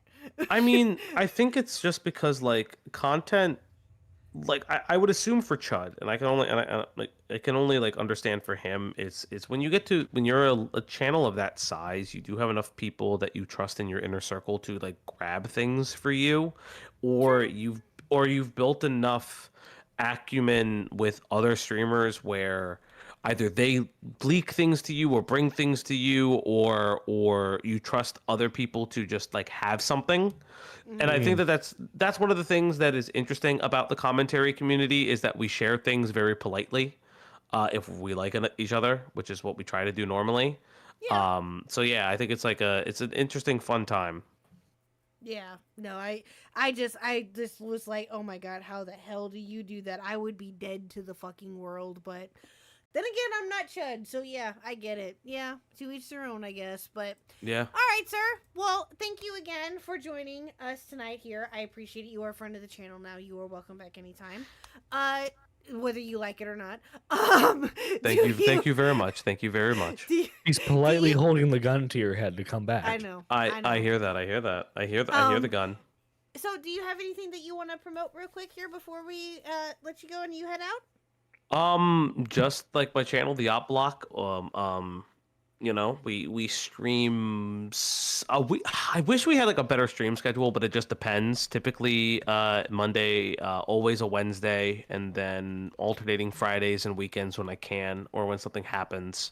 But yeah, we'll always try to stream at least 2 days a week. They won't be guerrilla streams, but we will let people know. I always love your body cam segments. Yeah, the body cam. We will be doing another body cam segment sooner rather than later. I like to save those for not even dead periods. It's just like I don't know, like just chill days where like it's like I don't want to cover another motherfucker doing something stupid again. Right. But You want to make sure Yeah. that it's a fun topic. Yeah. Oh, of course. Yeah, yeah. No, I would love to see those too. I need to watch those. Those are fun. They're a lot of those fun. Those are one of my guilty pleasures too. Is watching body cam footage. It's quite funny. Okay. Well, thank you again, sir. I appreciate you so much. You are now a friend of the channel, and you are welcome back anytime. Thank you very much. We'll make sure to link everything. Yeah, go follow him on Twitter and go sub to his channel. You are now at where are you at now for subwise? You're at 213. We're at is that right? we actually as of literally like 3 minutes ago we're at 225. Yeah. Oh, that's awesome. That's awesome. Thank you, Cindy Bear, for being a groomer. You've been great for my channel. You fucking yes, weirdo. the money. You fucking weirdo. God damn it. Oh. You're not wrong. Do you have a personal goal of making sure the channel hits 500 before the end Oh of the yes, year? yeah. I have not by the end of the year. I don't think that that's possible. I think it is. I would think it like is. there's 2 months left. But what I would like to do for listen, if we hit 500 by the end of the year, I did promise a maid outfit stream. I will actually dress up in a maid outfit. I'll get all dolled the face up. cam. Oh, I'm Yes, there. yeah. I'm there. I will have the face cam ready. I'll get dolled up. All the nines. But we do have plans. My goal is to at least hit 500 before our year anniversary. And then we have plans in the works for doing something for our year anniversary at the very least. Oh, that's awesome. Yeah. That's awesome. Well, at least you know what, dude, and you deserve all of the success that has been coming your way. Seriously, I think that not only are you a really good guy, but also you're a great content creator. You're very entertaining, and I Thank think you. that you are perfect for not just for this community, but just in general. Like you have a wide range of topics that you can talk about and know about, and I think that that's great. And I think that's one of the reasons why when you first came on, and we were unfortunately talking about Nani at the time. I think that that's why I really liked you, because I'm like, okay, I like him. He's cool. He's one of my people. He does his research. Yeah, exactly. try. Yeah, that too. I try. Or if I can go in like completely blind, at least I have enough set up that I can go in completely blind. Yes. Mhm. Yes. Now, I've done that before too. But it just depends on like what the subject is about, because there's been some people like I'm Alex, for example. Oh yeah. I didn't know anything about I'm Alex. Did not know a clue, not a thing about him. Same with Mr. Based. Didn't know a thing about him. But if I get like luckily I've had people that have helped me out with that and have given me info, but yeah, sometimes it just depends. I honestly have been told that it's much more entertaining sometimes to go in blind on a subject and you find out for the first time like what shenanigans they've been up to and get an honest reaction. So yeah, that sometimes works in your favor. Yeah. KHuck, I mean this in the best way possible. You finding out internet lore is kind of like someone's mom finding out about internet stuff. It's just like your pure and honest reaction is the best. Yeah. That's what I mean. So I was right. See what I mean? But yeah, no, it's one of those things where it's like sometimes having an honest reaction is fun as hell. So yeah. It's a good time. It's a good time. Yes, it is. All right, sir. Well, thank you so much. We appreciate you. You're welcome back anytime. And we'll see you on your next stream, or we'll talk to you again soon, hopefully. Yeah. Yeah, we definitely will talk soon. Okay, thank you, sir. You have a good night. Yes, you guys too. Take care, everybody. Thank you guys for having me. Bye. Bye, everybody. Take care, man. Take care. Take care. Bye, Grandpa. You calling him Grandpa? That's what they call him. They call him Grandpa Falky. I had to. Anyway, all right, sir. Well, thank you for joining me. I appreciate it, and thank you for introducing me to him. He is awesome, and I think that he's really cool. He's a really cool guy. What do you have going on here, so good sir? Oh, it is not important what I have going on. Guys, go support Falgy. I understand a good portion of you guys are already Falgy viewers. But do it anyway. And guys, if you are from the Falgy camp and you're new to the KHuck channel, make sure you hit that like button, subscribe, ring the bell for all notifications, so that way you know next time KHuck goes live. Yes. Thank you. I appreciate you, good sir. You don't want to promote anything? You don't have okay. All right, fair enough. It's fine. It's fine. Okay, well, fair enough. All right, sir. Well, you have a good night. If people really want to watch anything I'm doing, they are more than able to look for it themselves. Yeah, fair enough. All right, sir. Well, you have a wonderful night yourself, and I will talk to you later. Probably talk to you tomorrow. All right, take care. Okay, bye. Bye.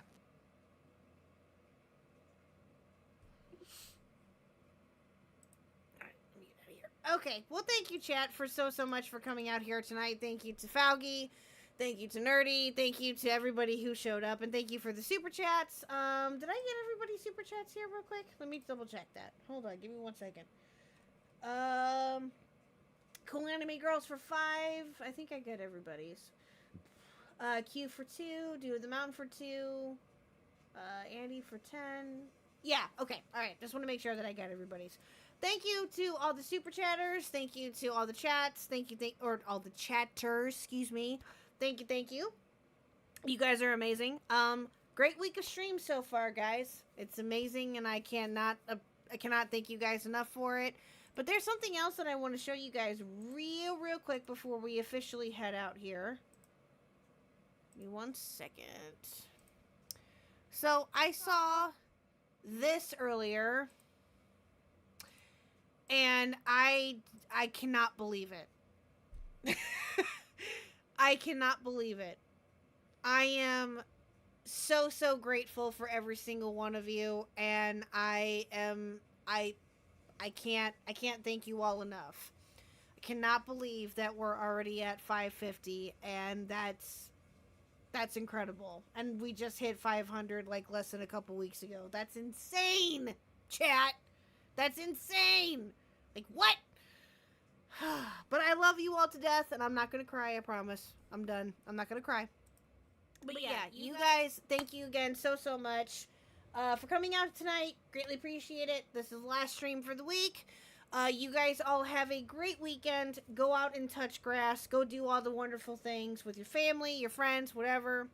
And yeah, so I will for sure see you guys again, or talk to you guys again, on Thursday of next week.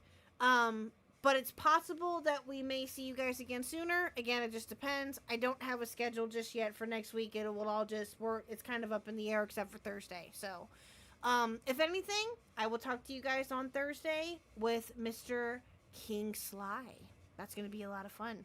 So, you guys all have a fantastic night. And I'm going to send you guys over. Who's live right now? Let's see. Hi, Ant. Hi, G McFly.